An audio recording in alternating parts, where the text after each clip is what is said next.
শেষ যে লোকটা জান্নাতে যাবে তাকে আল্লাহ তাআলা জাহান্নামের আগুনে পোড়াতে পোড়াতে ছাই বানিয়ে ফেলবে।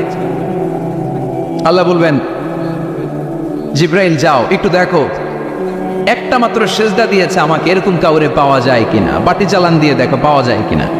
খুঁজে খুঁজে কাউরে পাবে না। আল্লাহ বললেন আবার দেখো, খুঁজে খুঁজে একজনকে পাবে, সামান্য ইমানের ছিটে ফোঁটা তার অন্তরে ছিল। আল্লাহ বলবেন যেহেতু ছিটে ফোঁটা আছে, অনেক মায়ের খেয়েছে, ওকে বের করে জাহান্নাম থেকে বের করে একটা নির্ধারিত দূরত্বে রেখে দাও, রেখে দেওয়া হবে। কিন্তু জাহান্নামের আগুনের লেলিহান শিখাতে তার গা ঝলসে যাবে। সে আল্লাহরে ডেকে বলবে, মাবুদ তোমার কাছে আমি কিছু চাই না,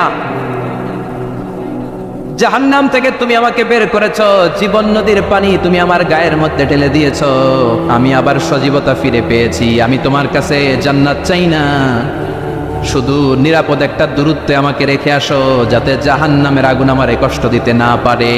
আল্লাহ আমি কিন্তু তোমার কাছে জান্নাত চাই না। কি চাই না? কি চাই না? জান্নাত চাই না, কিন্তু জাহান্নামের আগুন আমারে কষ্ট দিচ্ছে, এতটা দূরত্বে রাখো যাতে জাহান্নামের আগুন আমার গায়ে না লাগে। আল্লাহ বললেন ওকে রাখবো, কিন্তু আমার সাথে একটা কন্ট্রাক্টে যেতে হবে, যে এটা তোমাকে দিলে তুমি আর নতুন করে কিছু চাবা না। সে বলবে আমি রাজি, কন্ট্রাক্ট হয়ে যাবে। আল্লাহ জিব্রাইলকে বলবেন যাও এমন দূরত্বে রাখো যাতে জাহান্নামের আগুন ওরে কষ্ট না দেয়, রেখে আসা হবে। অনেক দিন সে ওখানে আনন্দে থাকবে, আল্লাহ শুকরিয়া করবে। সে মনে মনে বলবে বেঁচে গিয়েছি, আমি বেঁচে গিয়েছি, জীবনে আর কিছু চাই না, জাহান্নাম থেকে আমি বেঁচে গিয়েছি। অনেকদিন থাকার পরে মনে মনে ভাববে পয়সা তো গেছি, কিন্তু নতুন করে একটু ট্রাই করে দেখি জাহান্নামের সৌন্দর্যের দৃশ্য একটু চোখ দিয়ে অবলোকন করা যায় কিনা। সে আল্লাহরে ডেকে বলবে, আল্লাহ ইনদি সুয়াল, আমার একটা ফরিয়াদ আছে। কি ফরিয়াদ? আল্লাহ আগেই বলে রাখি আমি কিন্তু জান্নাতে যেতে চাই না। আল্লাহ বলবেন কি চাও? সে বলবে আল্লাহ তোমার জান্নাতটা তুমি কত সুন্দর করে বানিয়েছো, আমি একটা নজর শুধু দেখতে চাই। জান্নাতের দরজার সামনে নিয়ে যদি আমারে বসিয়ে রাখো, দ্যাটস ইনাফ, আর কিছু চাই না, আর শুধু জান্নাতের দরজার সামনে। আল্লাহ বললেন তুই না ওয়াদা করেছিস, তুই না চুক্তি করেছিস। সে বলবে আল্লাহ আমারে হতভাগা বানাইয়া তোমার কি লাভ? সুবহানাল্লাহ পড়েন, আমারে তুমি হতভাগা বানিও না। আল্লাহ বলে ঠিক আছে, আবার সিগনেচার কর যে জান্নাতের দরজার সামনে বসিয়ে দিলে আর কিছু চাবি না। সে সিগনেচার করে বলে আমি চাবো না। আল্লাহ বললেন জিব্রাইল বেচারারে ধরে জান্নাতের গেটের সামনে বসায় দে। এবার জান্নাতের গেটের সামনে বসে বসে জান্নাতের সৌন্দর্য দেখা শুরু করবে। সুবহানাল্লাহ, এমন সৌন্দর্য যেটা চোখ দিয়ে কেউ দেখে নাই, কান দিয়ে শোনে নাই, ওই সৌন্দর্য চোখে দেখে, কান দিয়ে আওয়াজ শোনে, মাগার ভোগ করতে পারে না। অন্তরে জ্বালা আছে না নাই? এয়ার কন্ডিশনের রুমে ঢুকতে না পারলেও, এয়ার কন্ডিশনের রুমের দরজার বাইরে দাঁড়ালেও এয়ার কন্ডিশনের রুমের একটা ঠান্ডা বাতাস গায়ে লাগে না? কথা বলেন তো। ও যখন জান্নাতের দরজার সামনে দাঁড়াবে, ওর গায়েও এরকম জান্নাতের ঠান্ডা বাতাসের হিমেল ছোঁয়া গাটাকে শীতল করে দিবে। ওই শীতল হয়ে যাওয়ার পরে আর তো সহ্য হবে না, আবার আল্লাহরে ডাকবে, মনে মনে ভাববে আর একটু ট্রাই করি না, দোষ কি, আস্তে আস্তে অনেক দূর তো আগাইছি। সুবহানাল্লাহ করবেন না? এবার আল্লাহরে বলবে আল্লাহ ইনদি সুয়াল, আল্লাহ তুমি যদি কোনো বিষয়ে নতুন করে ডিসিশন নাও, তোমারে জিজ্ঞেস করার মতো কি কেউ আছে? আল্লাহ বলেন না, আমি তো সব রাজার বড় রাজা, মহারাজা, আমার উপরে তো কারো কথা চলে না। ওই হতভাগা লোকটা বলবে আল্লাহ এত সুন্দর জান্নাত তুমি বানালাম, চোখ দিয়ে সৌন্দর্য দেখি, কান দিয়ে আওয়াজগুলো শুনি, হুর আর গেলমান হেঁটে বেড়ায়, এত সুন্দর জান্নাত চোখ দিয়ে দেখি, ঢুকতে পারি না, আমারে কষ্ট দিয়ে তোমার কি লাভ? ও আল্লাহ আমারে তুমি মাফ করে দাও, জান্নাতের চিপার মধ্যে এক কর্নারে তুমি একটু আমারে জায়গা করে দাও। আল্লাহ বলবেন ওয়াই হাক ইবনা আদম, তোর ধ্বংস হোক হে আদম জাত, মা আগতারাকা, তোর চেয়ে বড় গাদ্দার আমি আমার সৃষ্টিকুলে কাউরে দেখি নাই, কারণ তুই আমার সাথে চুক্তি করিস আর চুক্তি ভঙ্গ করিস। আল্লাহর রহমতের দরিয়ায় তখন জোশ খেলে যাবে, ওর আকুতি মিনতি চাহনি আল্লাহর রহমতের দরিয়ার মধ্যে জোশ লাগিয়ে দিবে। আল্লাহর দয়া হয়ে যাবে, মায়া হয়ে যাবে। আল্লাহ বলবেন ঠিক আছে জান্নাতে যা। লোকটা এবার এক দৌড়ে জান্নাতের ভিতরে ঢুকে যাবে। লোকটার দৌড় দেখে আবার লোকটারে আল্লাহ ডেকে বলবে একটু দাঁড়া, একটু দাঁড়া, জান্নাত তো দিছি, তো দৌড় দিলি কেন? সুবহানাল্লাহ করবেন না? লোকটি বলবে আল্লাহ প্ল্যান তো আমি কম করি নাই, এত চেষ্টার ফলে আমি আসতে পারছি, আবার যদি তুমি বাইর করে দাও, এই জন্য এক দৌড়ে এমন চিপার মধ্যে লুকাবো যাতে তুমি আমার না দেখো। আবার আল্লাহর রহমতের দরিয়ায় জোশ খেলে যাবে। আল্লাহ কাছে ডাকবে, কাছে আয়। ও গোলাম, তোর কি মনে চায় আমারে বল, আজকে তুই চাইতে থাক, আমি দিতে দিতে তোর মনের সব আশা পূরণ করে দেব। লোকটা খুশি হয়ে বলবে, আল্লাহ আমারে এটা দাও, বাড়ি দাও, গাড়ি দাও, নারী দাও, এটা দাও, ওটা দাও, একের পর এক চাইতে থাকবে, আল্লাহ সব তারে দিতে থাকবে। চাইতে চাইতে লোকটার সব চাওয়া যখন শেষ, সে বলবে, আল্লাহ আর আমার চাওয়ার কিছু নাই। আল্লাহ বলে, নো, এত তাড়াতাড়ি যে তুমি খেলা শেষ করতে পারবা না মানু, আমার সাথে তোমার এই খেলা আরো লম্বা সময় চলতে হবে, তোমার অনেক কিছু চাইতে হবে। তুই আজকে চাইতে চাইতে তোর সব চাও আমার কাছে বলবি, আর আমি দিতে দিতে তোর জীবন ধন্য করে দেব। সে আবার চাইতে শুরু করবে, আল্লাহ এটা দাও, ওটা দাও, ওটা দাও, আল্লাহ দিতে দিতে সব দিবে। এরপরে বলবে, আল্লাহ মাফও চাই, দোয়াও চাই, আর চাওয়ার কিছু নাই। আল্লাহ বলবেন, তাই ঠিক আছে, তোরে আমি জান্নাতে ঢুকাই দিলাম, তবে মনে রাখিস তোর জান্নাতটা হবে সবচেয়ে ছোট জান্নাত, আর তোর জান্নাতটা হবে এই পৃথিবীর 10 গুণ। চিল্লা এখন সুবহানাল্লাহ।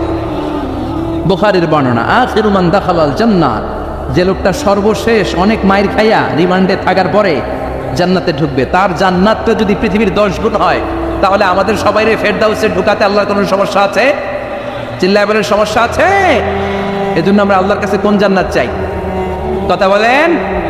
রব্বুল আলামিন বলেন, ওয়াসিকাল্লাযীনা ইত্তাকাউ রাব্বাহুম ইলাল জান্নাতি যুমারা হাত্তা ইযা জাউহা ওয়া ফুতিহাত আবওয়াবুহা ওয়া ক্বালা লাহুম খাজানাতুহা সালামুন আলাইকুম তিবতুম ফাদখুলুহা খালিদিন। সুবহানাল্লাহ পড়েন। আমরা এবার জান্নাতে ঢুকবো। সব জান্নাতীদেরকে নিয়ে আল্লাহ তাআলা বলবেন, ও ফেরেশতারা, আমার জান্নাতীদেরকে তোমরা ওয়েল রিসেপশন দিয়ে, রেড কার্পেট রিসেপশন, লাল গালিচার সংবর্ধনা দিয়ে জান্নাতে নিয়ে যাও। ফেরেশতারা পেছন থেকে আল্লাহকে যারা ভয় করে জান্নাতের উপযুক্ত হয়েছে সবাইকে নিয়ে জান্নাতে ছুটবে।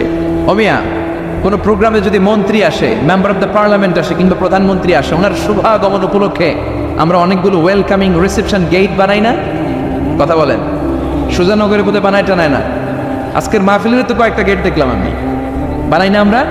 ওয়েলকামিং রিসেপশন গেট জান্নাতীদের জন্য এরকম। আপনারা যারা ফেরদাউসে ঢুকবেন, আপনাদের জন্য এরকম ওয়েলকামিং রিসেপশন গেট থাকবে। ফেরেশতারা জান্নাতীদেরকে হাঁকিয়ে হাঁকিয়ে নিয়ে চলবে, আহলান ওয়া সাহলান মারহাবান বিকুম, কংগ্রাচুলেশন, আসেন আসেন আমরা সবাই মিলে জান্নাতে যাই। জান্নাতে জান্নাতীরা আনন্দের চোটে ছুটবে আর ছুটবে। ছুটতে ছুটতে ছুটতে ছুটতে হঠাৎ করে বিশাল একটা ওয়েলকামিং রিসেপশন গেট পেয়ে যাবে। এই গেটটা যে কত সুন্দর আমি বর্ণনা দিয়ে বোঝাতে পারবো না। এই গেটের আশেপাশে ডানে বায়ে থাকবে অসাধারণ পরিবেশ, ফুলের বাগান, নাচ নেয়ামতে ভরপুর, রিফ্রেশমেন্ট, ফুড আইটেম, খাবার দাবারে ভরপুর, এত চমৎকার জায়গা। এই জায়গাটারে জান্নাতীরা দেখে জান্নাত মনে করে ওইখানেই বসে যাবে। জান্নাতীরা মনে করবে এটাই জান্নাত, জান্নাতকে মজা লেলো, জান্নাত তোমারই হে, চলো আমরা খাওয়া দাওয়া শুরু করি, ফুটতে শুরু করি। খাওয়া দাওয়া শুরু করবে। ফেরেশতারা বলবে, no, you are absolutely wrong, আপনারা ভুল করছেন, এটা জান্নাত না, এটা জান্নাতের গেট। দিল্লি কা লাট্টু হ্যায়, দিল্লি বহুত দূর হ্যায়। দিল্লির লাট্টু খাইবার শখ তো দিল্লি যাইতে হবে, তো এইখানে তো দিল্লির লাট্টু পাওয়া যায় না, ঠিক কিনা? ও জান্নাতীরা, জান্নাতের মজা নিতে যাও, এটা তো জান্নাত না, জান্নাতের গেট। জান্নাতীরা আবার এই জায়গা ছেড়ে হাঁটতে শুরু করবে। হাঁটতে হাঁটতে হাঁটতে হাঁটতে দ্বিতীয় ওয়েলকামিং রিসেপশন গেটের সামনে এসে জান্নাতীরা ফেরেশতাদেরকে আর জিজ্ঞেস করে না যে এইটা আনা সামনে, ওরা এতটা নিশ্চিত যে এইটা তো জান্নাত না হয়ে পারেই না, কারণ এইটা আগের তার চেয়ে অনেক বেশি সুন্দর। হিউজ স্পেস, অ্যামেজিং প্লেস, অসাধারণ জায়গা। জান্নাত মনে করে আবার খাওয়া দাওয়া শুরু। ফেরেশতারা আবার বলবে, you are absolutely wrong man, the paradise is far away, জান্নাত তো অনেক দূরে, এটা ওয়েলকামিং রিসেপশন গেট। দিল্লি কা লাট্টু হ্যায়, দিল্লি বহুত দূর হ্যায়। আসল জিনিস খাইতে চাইলে সামনে যাইতে হবে। আবার জান্নাতীরা ছুটবে। যেতে যেতে যেতে যেতে 3 নাম্বার গেটের সামনে আসবে। এবার 100% নিশ্চিত। 3 নাম্বার গেটে এসে সবাই 100% কনফার্ম যে এটা জান্নাত না হয়ে পারেই না। লেটস চিয়ার, চলো এবার চিয়ার করি। কি করি? আনন্দ উৎসব করি। ফেরেশতারা বলবে, না, ভুল করছেন, এটাও না, জান্নাত সামনে। সুবহানাল্লাহ পড়ে। 3 নাম্বার গেট পেরিয়ে সব জান্নাতীদেরকে নিয়ে ফেরেশতারা আসল জান্নাতের দরজায় আসবে। আসল দরজা, সুবহানাল্লাহ পড়ে। আসল দরজা দিয়ে যখন জান্নাতের ভিতরে জান্নাতীরা ঢুকবে, জান্নাত দেখে তারা অবাক, লাজবাব, থান্ডার, পাজলড, সারপ্রাইজড, অ্যাস্টনিশড, অবাক করা কাণ্ড। How come, how it's possible, এত সুন্দর নেয়ামতের আলোকচ্ছটা কেমন হতে পারে? সব মানুষগুলো আনন্দের চোটে তাদের মুখ দিয়ে একটা শব্দ বের করবে, শব্দটা হলো আলহামদুলিল্লাহ। তো জান্নাতীরা যখন জান্নাতের দিকে যাবে, ফেরেশতারা হাঁকিয়ে হাঁকিয়ে নিবে, চলেন চলেন জান্নাতে চলেন, কংগ্রেচুলেশন, সুস্বাগতম। তারা যেতে যেতে জান্নাতে ঢোকার পথে যে বড় বড় গেটগুলো থাকবে, এই গেটগুলো পায়। এই গেটগুলো এত সুন্দর, এত মনোরম, এত সুন্দর ডিজাইন করা, এত সুন্দর এগুলো structure, amazing, marvellous, genius, awesome, supercalifragilisticexpialidocious, অসম্ভব ভালো, অসাধারণ ভালো। এক একটা গেট এত বিশাল, এই গেটগুলোর আশেপাশে বিশাল বড় উদ্যান, বিশাল বাগান, বিশাল ফুলের বাগান, বিশাল খাওয়া দাওয়ার ব্যবস্থা। এই সুন্দর দৃশ্য আর চাকচিক্যময় জায়গা দেখে জান্নাতীরা মনে করবে এটাই জান্নাত। জান্নাতীরা এটাই জান্নাত মনে করে, এখানেই খাওয়া দাওয়া। দুনিয়া কে মজা লেলো দুনিয়া তোমারি হে, জান্নাতীরা বলবে জান্নাত কে মজা লেলো জান্নাত তোমারি হে। জান্নাতীরা বসে ওখানেই খাওয়া দাওয়া শুরু করে দেয়। ফেরেশতারা বলবে এইটা না, দিল্লি কা লাট্টু হ্যাঁ, দিল্লি বহুত দূর হ্যাঁ। দিল্লির লাট্টু খাইতে শখ জাগছে, লাট্টু তো এই জায়গায় না, দিল্লি অনেক দূর, ওইখানে গেলে লাট্টু মিলবে, ঠিক না? ফেরেশতারা বলবে এটা জান্নাত না, এটা তো জান্নাতের গেট। গেট দেখে পাগল হলেন কেন? এদিকে বেশি খাওয়া দাওয়ার দরকার নাই, জান্নাত অনেক দূরে। দিল্লি কা লাট্টু হ্যাঁ, দিল্লি বহুত দূর হ্যাঁ, চলেন চলেন চলেন। জান্নাতেরই কয় এর চেয়ে সুন্দর, এর চেয়ে সুন্দর জান্নাত ইজ ওয়েটিং ফর আস, এর চেয়ে সুন্দর জান্নাত অপেক্ষা করছে, চলো চলো সেটাতে ঢুকবো। আবার ফেরেশতারা পেছন থেকে হাঁকাতে থাকবে, চলেন চলেন।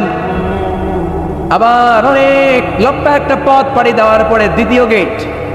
দ্বিতীয় গেট প্রথম গেটের চেয়ে অনেক সুন্দর। ওইটার ডিজাইন, ওইটার কারুকার্য, ওইটার মনোরম পরিবেশ আরো মনোমুগ্ধকর, অসাধারণ। জান্নাতীরা ফেরেশতাদেরকে আর কিছু জিজ্ঞেস না করে ওইখানেও খাওয়া দাওয়া শুরু। ভাবছে এটাই জান্নাত, কারণ এত সুন্দর জায়গা তো জান্নাত নামে পাড়া না। ফেরেশতারা আবার বলবে দিল্লি কা লাট্টু হ্যাঁ, দিল্লি বহুত দূর হ্যাঁ, মানে বলবে জান্নাত অনেক দূরে, এটা জান্নাত নয়, এটা তো গেট, ওয়েলকামিং রিসেপশন গেট, জান্নাত অনেক দূরে। জান্নাতীরা আবার ছুটতে শুরু করবে, ছুটতে ছুটতে 3 নাম্বার গেট যে কত বড়, কল্পনার বাইরে। এটা জান্নাতের একেবারে কাছাকাছি। ওই জায়গার সৌন্দর্য, নাজ নেয়ামত দেখে জান্নাতীরা 100% নিশ্চিত হয়ে যাবে যে এটা জান্নাত না হয়ে পারাবে, এটা জান্নাত, কোনো কথা নাই। জান্নাতকে মজা লেলো জান্নাত তোমারই হে। মুজমাস্তি শুরু করে দাও, খাওয়া দাওয়া শুরু করো, পানাহার শুরু করো, বিশ্রাম শুরু করো। দুনিয়াতে অনেক কষ্ট করেছি, দুনিয়াতে দৌড়ের উপর ছিলাম, দুনিয়াতে পুলিশের দৌড়ানি আছে না নাই, র্যাবের দৌড়ানি আছে না নাই। দুনিয়াটা হলো টেনশনের জায়গা, তাই না? বিদ্যুতের বিল দাও, গ্যাসের বিল দাও, বাড়ি হওয়ার টেনশন, মাস শেষে ভাড়া দাও, ভূমিকম্পের আতঙ্ক, যানজটের আতঙ্ক, রাস্তায় দুর্ঘটনার আতঙ্ক আছে না নাই? জান্নাতে টেনশনগুলো আছে। জান্নাতে ভূমিকম্প, তুফান, জলোচ্ছ্বাস, র্যাবের দৌড়ানি, পুলিশের দৌড়ানি আছে না। তারা মনে করবে এটাই জান্নাত। 3 নাম্বার গেটে তারা নিশ্চিত এটা জান্নাত না হয়ে পারে না। কাউরে কিছু যেখানেই খাওয়া দাওয়া শুরু, ফেরেশতারা বলবে এটা জান্নাত না, জান্নাত আরো দূরে। সুবহানাল্লাহ। আবার জান্নাতীরা উঠতে শুরু করবে, যেতে যেতে যেতে যেতে যেতে যেতে তাদের কাঙ্ক্ষিত জান্নাতের সামনে চলে আসবে। বিশাল জান্নাতের প্রধান ফটক, এই ফটক দিয়ে সব জান্নাতীরা, কয়েক কোটি জান্নাতে এক ধাক্কায় ঢুকে যাবে। মা বাইনা মক্কা ওয়া হাজার, মক্কা থেকে বাহরাইন শহরের হাজার পর্যন্ত যত এরিয়া, কয়েক হাজার কিলোমিটার, একটা গেট। এরকম কয় গেট আছে? 8টা। সুবহানাল্লাহ পড়ো। কোটি কোটি জান্নাতীরা এক ধাক্কায় ঢুকবে। এক ধাক্কায় ঢোকার পরে জান্নাতের নাজ নেয়ামত দেখে সব জান্নাতীরা shocked, thunder, puzzled, astonished, surprised, মুখ দিয়ে কোনো আওয়াজ নাই, থ খেয়ে যাবে, এত সুন্দর হয় কি করে? সব জান্নাতীরা মনের অজান্তে মুখ দিয়ে একটা শব্দ উচ্চারণ করবে, শব্দটা হলো আলহামদুলিল্লাহ। وقالوا الحمد لله الذي أورثنا الأرض نتبوأ من الجنة حيث نشاء فنعم أجر العاملين। প্রশংসা ওই আল্লাহর যে আল্লাহ জান্নাতের মধ্যে আমাদের জন্য এত সুন্দর বাসস্থানের ব্যবস্থা করে দিয়েছে। দুনিয়াতে মুমিনরা ভালো কিছু পাইলে কি করতো? তো জান্নাতে যেটা ভুলে যাবে? কথা বলেন। জান্নাতে যেও মুমিনদের মুখনিসৃত সর্বপ্রথম যে শব্দটা, সেটা কি? আওয়াজ করে বলেন, সেই শব্দটা কি?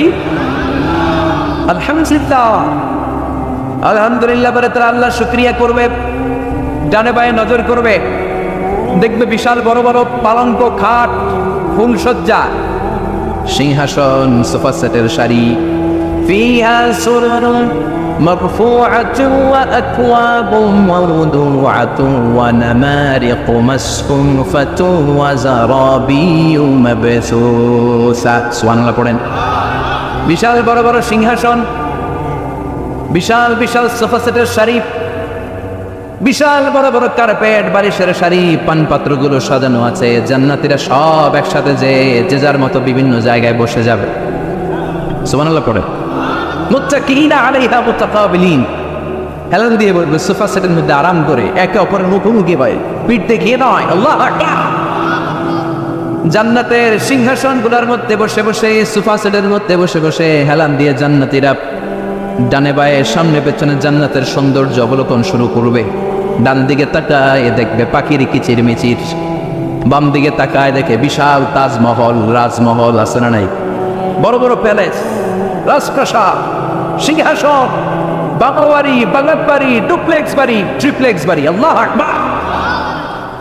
যেদিকে তাকায় শুধু সৌন্দর্য, একদিকে তাকালে পাখির কিচির মিচির, একদিকে তাকালে বিশাল ফুলের বাগান, একদিকে তাকালে বিশাল রাজমহল, তাজমহল, খাসমহল, আর একদিকে তাকালে বিশাল বড় বড় ফোয়ারা, পানির ঝর্ণা। জান্নাতের ভেতরে ঝর্ণা আছে না নাই?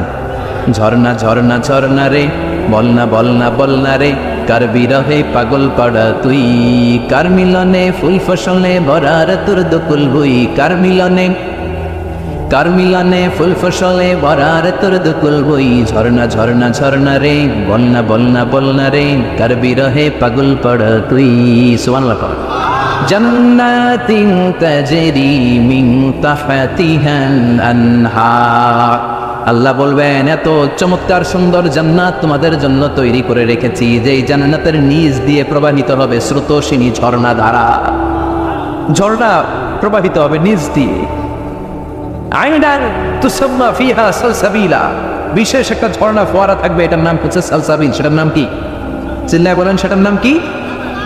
এভাবে জান্নাতীরা ডানে বায়ে সামনে পেছনে জান্নাতের নাজ নেয়ামত দেখতে থাকবে। নাজ নেয়ামত দেখা শেষে এবার খাবারের পালা। কিসের পালা? ফুড অ্যান্ড রিফ্রেশমেন্ট জান্নাতীদেরকে দেয়া হবে, খাবার দাবার। সর্বপ্রথম জান্নাতীদেরকে কি খাওয়ানো হবে জানেন?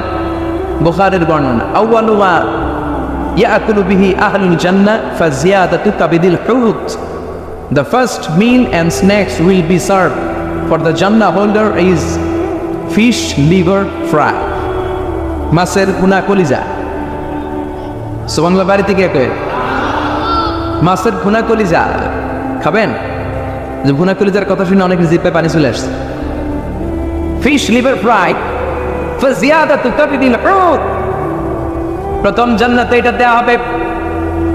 মাছের ভুনা কলিজা পেয়ে জান্নাতীরা কোপায় ফেলবে, কোপাইয়া কোপা শামসু বানায় দিও। খাইতে খাইতে শেষ। ফেরেশতারা বলবে এত খাইয়েন না, সামনে আরো আছে। সুবহানাল্লাহ কইবেন না?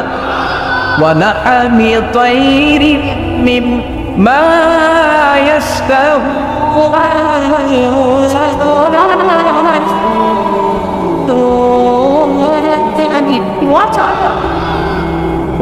তাইরিম মিম্মা ইয়াশতাহুন,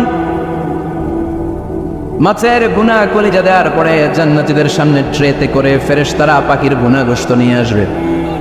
পাখির ভুনা গোশত খান, খেতে থাকবে। উকুলুহা দাইম, 24 আওয়ার সার্ভিস। জান্নাতের ভেতরে বিশাল বানকিউট হলের ভেতরে এই পার্টি হবে, নৈশভোজ, বারবিকিউ ডিনার, বড় বড় পার্টি হবে, খাওয়া দাওয়া শুরু হবে। এবার কলিজা থুইয়া জান্নাতীরা কোপানো শুরু করবে পাখির ভুনা গোশত। সুবহানাল্লাহ পড়ে। একটার চেয়ে আরেকটা সুস্বাদু। বাফেট ডিনার বা বুফে ডিনার নাম শুনছেন না? 5 স্টার 7 স্টার হোটেলের ভেতরে আপনাকে কেউ সার্ভ করবে না, প্রায় 30-40 পদের খাবার একসাথে রেখে দেয়া, এটার বলে বাফেট ডিনার। বাফেট ডিনারে নিজের নিয়ে খেতে হয়। সেখানে প্রতিটা আইটেম 5-7টা করে রাখে। আপনি সালাদ নেবেন, 5 ধরনের সালাদ, টক সালাদ, ঝাল সালাদ, গ্রিন সালাদ, ইয়োগার্ট দেয়া সালাদ, ফ্রুট সালাদ, বিভিন্ন ধরনের সালাদ থাকবে। আপনি মাছ খাবেন, 5-6 ধরনের মাছ থাকবে। ফিশ আইটেম 5-6 ধরনের, মিট আইটেম 5-6 ধরনের, স্যুপ আইটেম 5-6 ধরনের, ডেজার্ট আইটেম, কাস্টার্ড থাকবে, ফালুদা থাকবে, পায়েস থাকবে, সব থাকবে। এটারে বলে বাফেট ডিনার। জান্নাতীরা জান্নাতে নৈশ বুঝে বাফেট ডিনার খাবে। সুবহানাল্লাহ পড়ে। দুনিয়াতে যারা প্রথম বুফেতে খায় প্রথমেই কোপায় ফেলায়, পরের গুলো আর খেতে পারে না।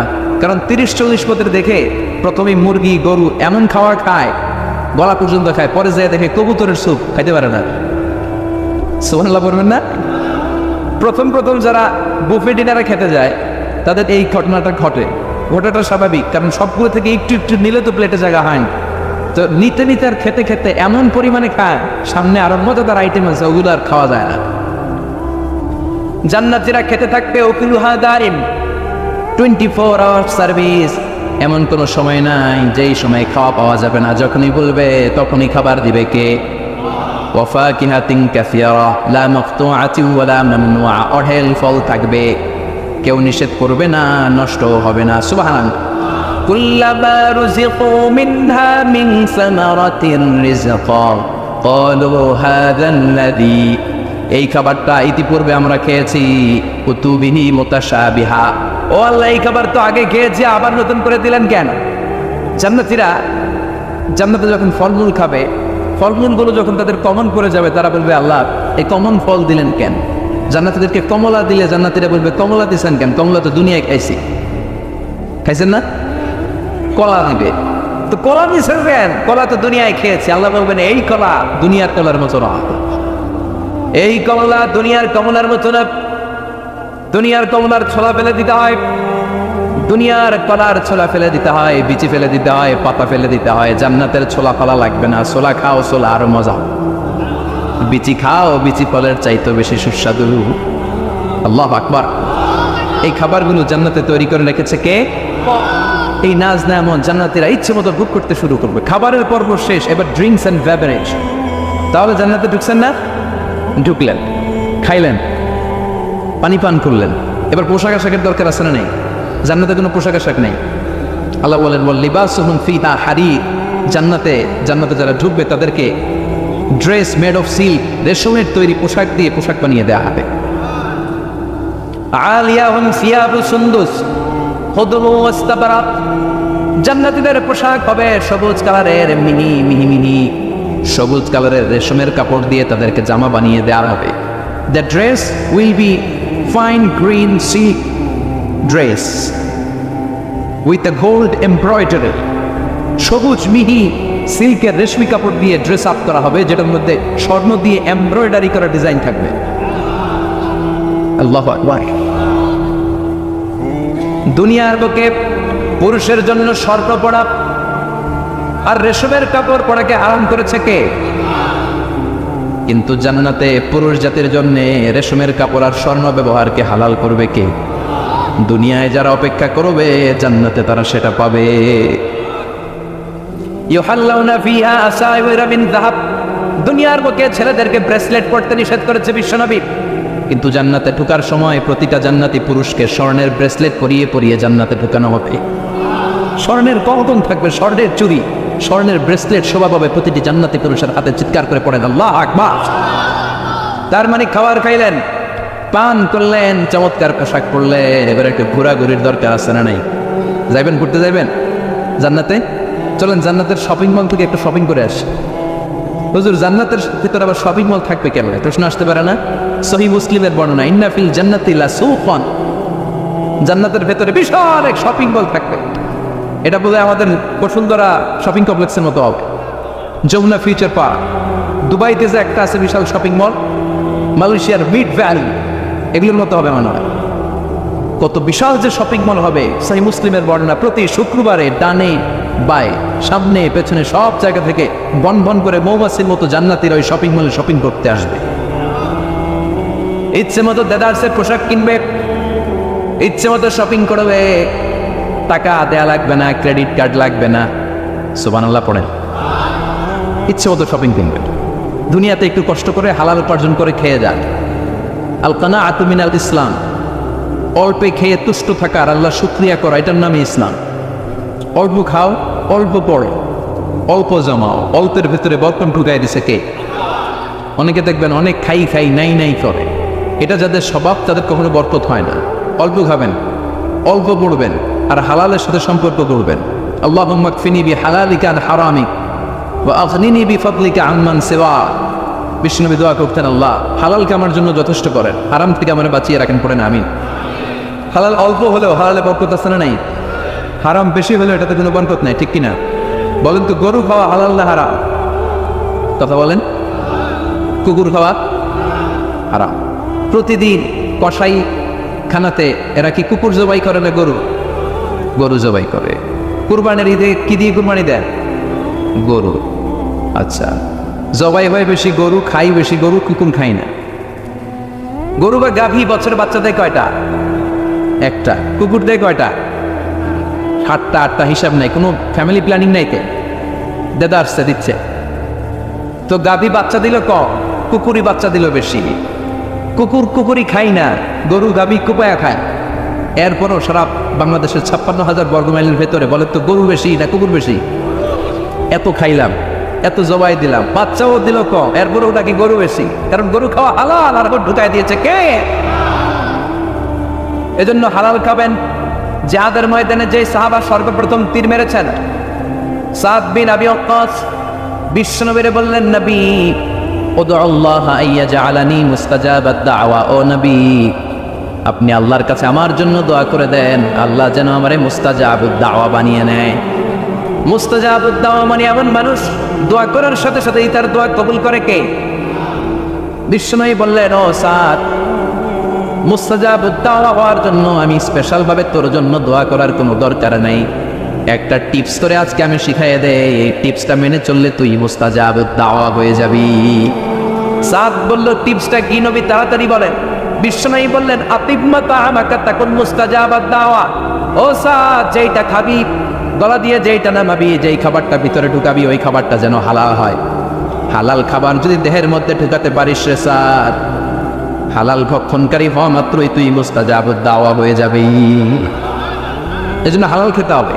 হালালে বরকত, হারামে কোনো বরকত নাই। জান্নাতে বিশাল শপিং মল থাকবে, এগুলো পৃথিবীর সিঙ্গাপুর, আমেরিকা, দুবাই, মালয়েশিয়া, ওই সমস্ত দেশে যে বিশাল শপিং মল, সুপার শপ, এগুলির মতো নয়। বিশাল আকৃতির শপিং মল, যেগুলির সাথে দুনিয়ার কোনো শপিং মলের তুলনাই হতে পারে না। চিল্লা এখন ঠিক কিনা? এবার জান্নাতের আবহাওয়া সম্পর্কে জানি। প্রশ্ন জাগে না, জান্নাতের আবহাওয়াটা কেমন হবে? প্রচন্ড রোদ হবে না, বৃষ্টি হবে না, তুফান হবে? প্রচন্ড যদি রোদের তীব্র প্রখর থাকে, ওইটাও সহ্য হয় না, ঠিক কিনা? আবার ঠান্ডা হলেও সহ্য হয় না। এজন্য আল্লাহ বললেন, এমন নাতিশীতোষ্ণ পরিবেশ রাখবো, লা ইয়ারাউনা ফিহা শামসা ওয়ালা জামহারিরা। জান্নাতের ভেতরে জান্নাতীরা সূর্যের প্রচন্ড তীব্রতাও পাবে না, আবার শীতের কারণে কষ্টও পাবে না। দুইয়ের মাঝামাঝি চমৎকার আনন্দ ঘন নাতিশীতোষ্ণ একটা পরিবেশ আমি জান্নাতে করে দিয়েছি। ইয়াত্তাবিউনা ইল্লা যান ওয়া ইন্না যান্না লা ইউগনি মিনাল হাক্কি শাইআ। কিছু লোক আছে এরা আন্দাজ নির্ভর কথা বলে, আর আন্দাজ কখনো সত্যের বিকল্প হতে পারে। আজ থেকে আন্দাজে কথা আমরা বাদ দিয়ে দিব। রাজি? একমত না দ্বিমত? আওয়াজ করে বলেন, একমত না দ্বিমত?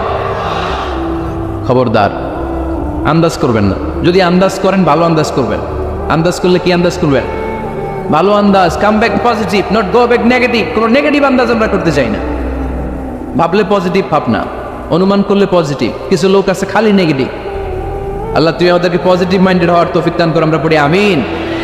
এই দেশে যে কি পরিমাণে আন্দাজে কথা চলে, চলে না? আপনি দেখলেন আপনার এক বন্ধু রিকশায় করে এক মেয়েকে নিয়ে ঘুরে বেড়াচ্ছে, এটা দেখেই এসে বলা শুরু করলেন, আমি তো দেখছি আমার বন্ধু প্রেম ভালোবাসা শুরু করছে। এক মেয়ের নিয়ে প্রেমে পড়ে গেছে, আমার বন্ধু তো প্রেমে হাবুডুবু খায়। কেমনে বুঝলি? কারণ আমি নিজ চোখে দেখেছি। মেয়ে নিয়ে রিকশায় ঘুরতেছে, বান্ধবীর নিয়ে, প্রেমিকারে নিয়ে রিকশায় ঘুরে।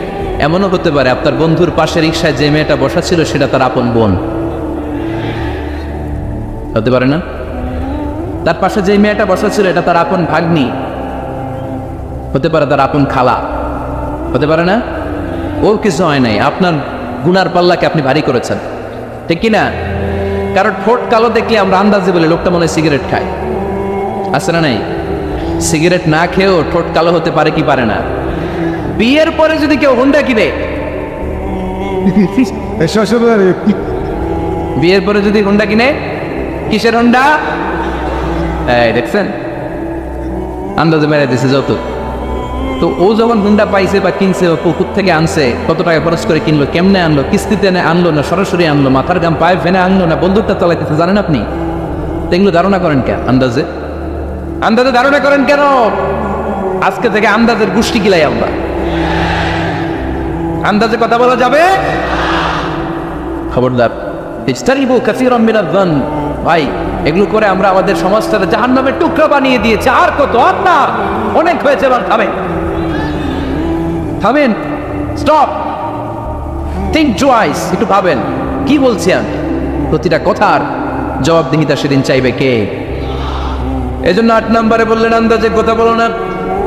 9 নম্বরে আল্লাহ বললেন ওয়ালা তাজাসসু, গোয়েন্দাগিরি করো না। গোয়েন্দাগিরি আছে না নাই?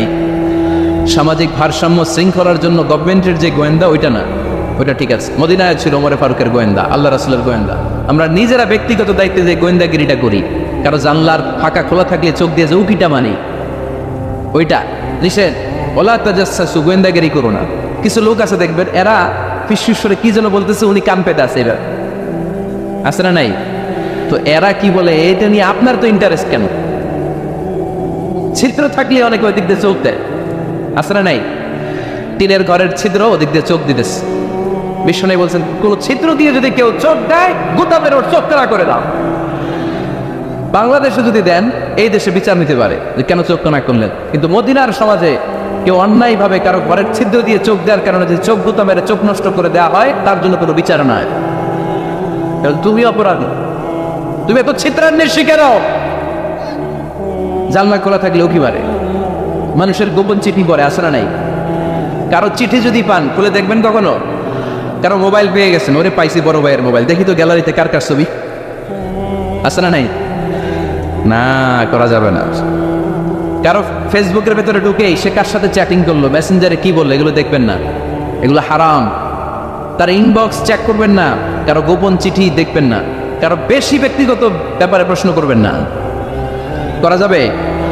অনেকে আছে খালি ব্যক্তিগত প্রাইভেট ম্যাটারে নাক গলায়। ভাই, বাড়ি কই, কি চাকরি করে, সরকারি, বেতন কত? বাবি কি করে? আপনার বাবিও চাকরি করে, বাবির বেতন কত? বাবির বেতন কত? এটাতে তোমার কি লাভ? ঠিক না? ইত্যাদি ইত্যাদি ইত্যাদি। প্রাইভেট ম্যাটার, ফ্যামিলি ম্যাটার নিয়ে আমাদের আগ্রহ। ওয়ালা তাকফু মা লাইসা লাকা বিহি ইলম, এটা তোমার জানার কথা না, ওইটা নিয়ে তো আগ্রহ দেখাবা না। টন বেশে নিজের চরকায়, নিজের চরকায় তেল দিলেন, নিজের চরকায় দিয়া। অন্যকে নিয়ে এত আগ্রহ ভালো না, অন্যের পিছু লাগেন না। এই গোয়েন্দাগিরি থেকে আল্লাহ আমাদেরকে বাঁচাও। মানুষের প্রাইভেট ম্যাটার নিয়ে যেন আমাদের কিউরিসিটি না থাকে। Everyone has a privacy, a private own space, and no one should interfere someone own space. কারণ নিজের স্পেসে যে ইন্টারফেয়ার করা, এটা হারাম। সব শেষে আল্লাহ বললেন ওয়ালা ইয়াগতাব বা'দুকুম বা'দা আইয়ুহিব্বু আহাদুকুম আন ইয়াকুলা লাহমা আখিহি মাইতান ফাকারিহতুমু। খবরদার, খবরদার, একে অপরের গীবত করো না। গীবত আছে, এটা একটা মহামারী। গীবত হচ্ছে মহামারী, বাংলাদেশের জাতীয় রোগ। আমি নাম দিয়েছি বাংলাদেশের জাতীয় শারীরিক রোগের নাম হচ্ছে ডায়াবেটিক্স, ঠিক কিনা? আর এই মানসিক সবচেয়ে বড় রোগ বাংলাদেশের হচ্ছে গীবত। এটা হুজুর থেকে আরম্ভ করে, আলেম থেকে শুরু করে, সাধারণ মানুষ থেকে শুরু করে, নেতা নেত্রী থেকে শুরু করে 17 কোটি মানুষ খুব মজা পায়, রসগোল্লার চেয়ে মজা। আপনার ইবাদতগুলো দিয়ে দিচ্ছেন সবার জন্য।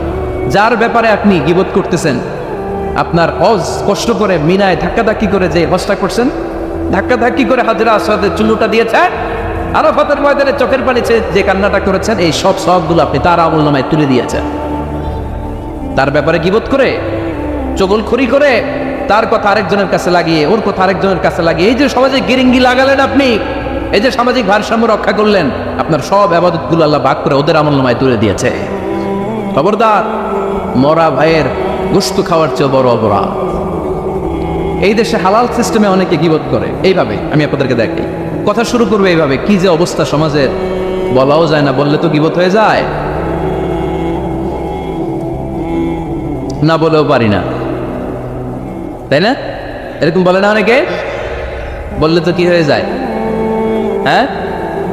বললে যদি গীবত হয়ে যায় তাহলে স্টপ। এতটুকু যেহেতু বুঝেন যে বললে গীবত হয়ে যায় তখন স্টপ। আওয়াজ করে বলেন তখন স্টপ। মেরাজ রজনীতে বিশ্বনবী দেখলেন রিজালান কিছু লোক লাহুম আসফারুন মিন ওয়াহাস, তামা দিয়ে তৈরি আঙ্গুল, এই আঙ্গুলগুলো দিয়ে তারা ইয়াখদাশুনা উজুহাহুম ওয়া সুদুরাহুম, নিজেদের লোহার আঙ্গুল দিয়ে তামার আঙ্গুল দিয়ে নিজের গালের গোশত নিজের বুকের গোশতগুলো টেনে টেনে ছিঁড়ে ছিঁড়ে খাচ্ছে। বিশ্বনবী বললেন জিব্রাইল মানহুম ইয়া জিব্রাইল, ও জিব্রাইল আমাকে তুমি বলো এরা কারা? সাইয়েদনা জিব্রাইল বললেন হুম আহলুল গীবাতি মিন উম্মতিক, আপনার উম্মতের মধ্যে যারা দুনিয়ার বুকে গীবত করতো এই লোকগুলো হলো তারা।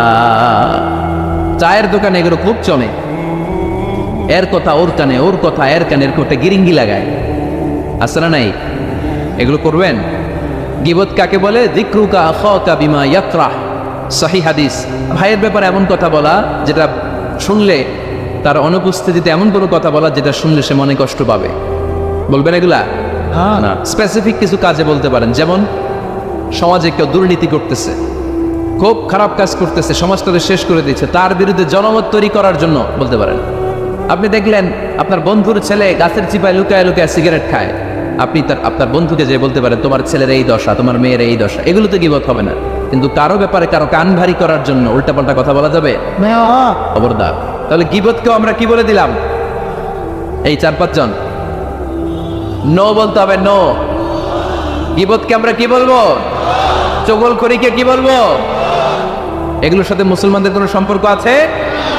5 বার মুমিনদেরকে ডাক দিয়ে সব শেষে আল্লাহ গোটা বিশ্বের সবাইকে ডাক দিয়ে বললেন ইয়া আইয়ুহান নাসু ইন্না খালাকনাকুম মিন যাকারিন ওয়া উনসা ওয়া জাআলনাকুম শুউবান ওয়া ক্বাবাইলা লিতাআরাফু ইন্না আকরামাকুম ইনদাল্লাহি আতকাকুম। পড়েন আল্লাহু আকবার।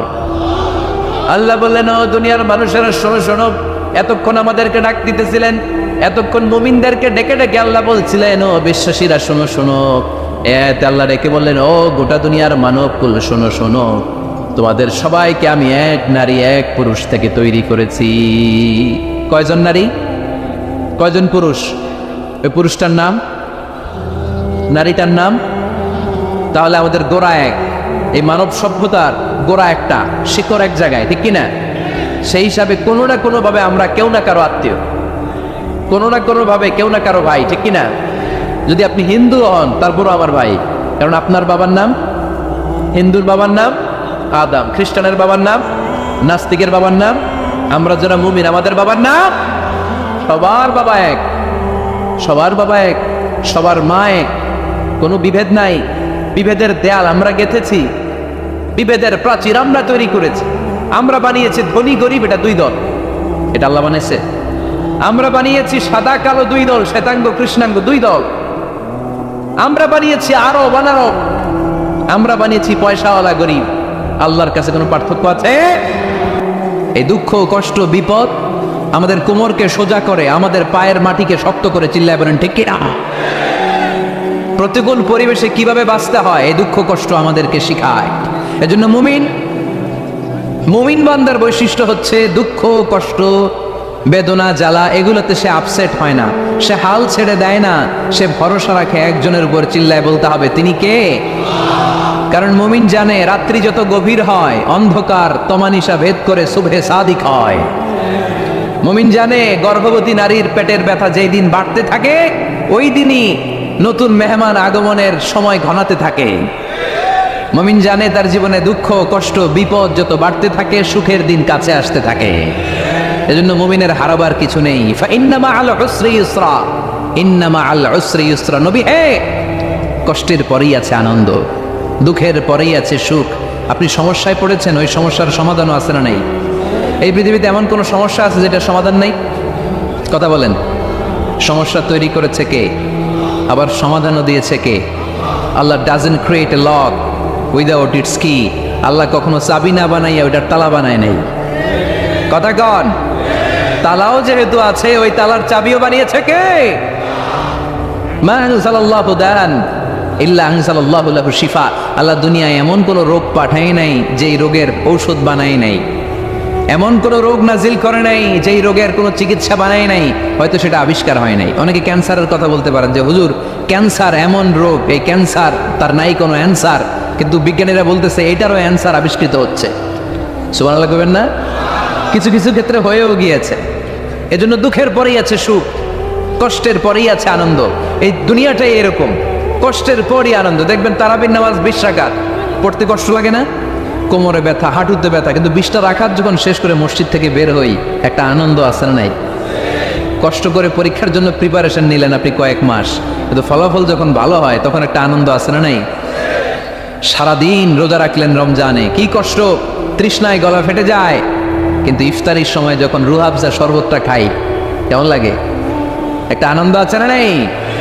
এজন্য আল্লাহ বললেন فإن مع العسر يسرا إن مع العسر يسرا। ও নবী, কষ্টের দিন মক্কায় অল্প কিছু দিন, মদিনাতে আনন্দের দিন অপেক্ষা করছে। আমাদের জীবনে যে দুঃখ কষ্ট আসে আমরা ধৈর্য ধরবো, তাওয়াক্কুল করবো একজনের উপর, তিনি কে? কারণ আমরা বিশ্বাস করি কষ্টের দিন এটা চিরকালের জন্য নয়, সামনে আনন্দের দিন আমাদের জন্য সেট করে রেখেছে কে? কষ্ট হইতেছে, গরম লাগতেছে না? আমিও ঘামতেছি আপনাদের সাথে সাথে, অনেক গ্যাদারিং হয়ে গেছে। আসেন আল্লাহর নামে 3টা তাকবীর দেই, তারপর কোন 2টা গাইডলাইন তিনি বিশ্বনবীকে দিলেন ওই নির্দেশনা বাণীটুকু শুনে আজকে আমরা বিদায় নিব। আওয়াজ করে পড়তে হবে লিল্লাহে তাকবীর, লিল্লাহে তাকবীর, লিল্লাহে তাকবীর। গাইডলাইন নাম্বার 1, ফাইদা ফারাগতা ফানসাব। নবী আপনি যখন অবসর হন আপনি ইবাদতে মশগুল হন। ফানসাব ফিল ইবাদা, তাফসীর ইবনে কাসিরে এসেছে আপনি ইবাদতে মশগুল হন যখন আপনি অবসর পান। অবসর আল্লাহর দেয়া বড় নেয়ামত, এটা বিশ্বাস করেন? অবসর কিন্তু নেয়ামত।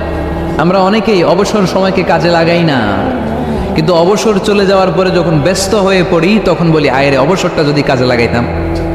পরীক্ষার পরে 3 মাস ছুটি ছিল, এই 3 মাস অবসরে যদি পড়তাম তাইলে তো আজকে ভার্সিটিতে চান্স পেয়ে যেতাম, ঠিক কি না? এজন্য বিশ্বনবীর আল্লাহ বললেন নবী ফাইদা ফারাগতা ফানসাব ওয়া ইলা রাব্বিকা ফারগাব। মাদানী জীবনে, মাক্কি জীবনে, দাওয়াতি কার্যক্রমের পরে, রাষ্ট্রীয় কার্যক্রমের পরে যখনই আপনি অবসর পাবেন তখনই আপনি ইবাদত করেন, তখনই বেশি বেশি আল্লাহর কাছে দোয়া করে। দোয়াটা খুব শক্তিশালী, কিন্তু আমরা অনেকে জানি না কি করে দোয়া করতে হয়। সিনসিয়ার দোয়া ইজ লাইক এ মিসাইল। আপনারা প্রায় পত্রিকায় শুনবেন আমেরিকা অমুক দেশে মিসাইল হামলা করেছে, শুনছেন? মিসাইল হামলা এমন হামলা কত সেন্টিমিটার বেগে যে কোন জায়গায় অ্যাটাক করবে, যেখানে মারার কথা ওখানে পড়বে। ঠিক দোয়াটা হচ্ছে মিসাইলের মতো। আপনি যদি দোয়ার মতো দোয়া করতে জানেন ওই দোয়াটাও জায়গা মতো যে ভেদ করবে, চিল্লা এখন ঠিক কিনা? কিন্তু আমরা দোয়া করতে জানি না, কি করে দোয়া করতে হয় এটা জানি না। বিশ্বনবীকে আল্লাহ বললেন নবী ফাইদা ফারাগতা ফানসাব, যখন আপনি অবসর হবেন তখন আপনি দোয়া করেন, আল্লাহর কাছে চান। বেশি বেশি চাইলে খুশি হয় কে? তার মানে প্রথম ঘোষণা হলো ফাইদা ফারাগতা ফানসাব। প্রথম নির্দেশনা হলো নবী যখনই আপনি অবসর পাবেন ইবাদত করবেন এবং দোয়া করবেন, বেশি বেশি আল্লাহর কাছে চাইবেন। 2 নাম্বার দিক নির্দেশনা হলো ওয়া ইলা রাব্বিকা ফারগাব, সব সময় আপনি আপনার আল্লাহর দিকে মনোনিবেশ করবেন। বিপদে পড়লে ডাকবো কারে? আমাদের অসুস্থতাকে সুস্থতায় পরিণত করে দিতে পারে কে? চাকরির জন্য পাগল পারা, চাকরি নাই, চাকরির ব্যবস্থা করে দিতে পারে কে? বিদেশে যেতে মনে চায়, পাসপোর্ট দিয়ে রেখেছি, ভিসা নাই, ভিসা লাগাই দিতে পারে কে? কিন্তু আমরা দুঃখ কষ্ট বেদনা কিছু একটা হইলেই সবার আগে আল্লাহরে শেয়ার করার আগে ফেসবুকে শেয়ার মেরে দিই, আছে না নাই? আপনাদের ফেসবুক অ্যাকাউন্ট আছে নাকি? কার কার আছে দেখি?